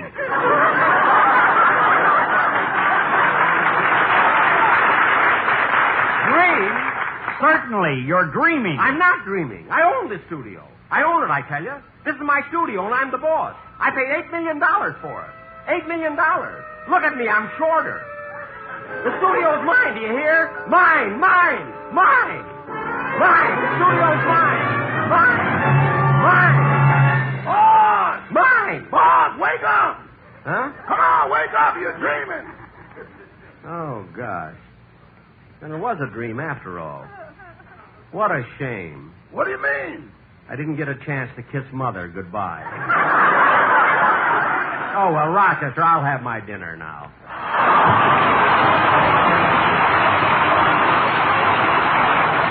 Good night, folks.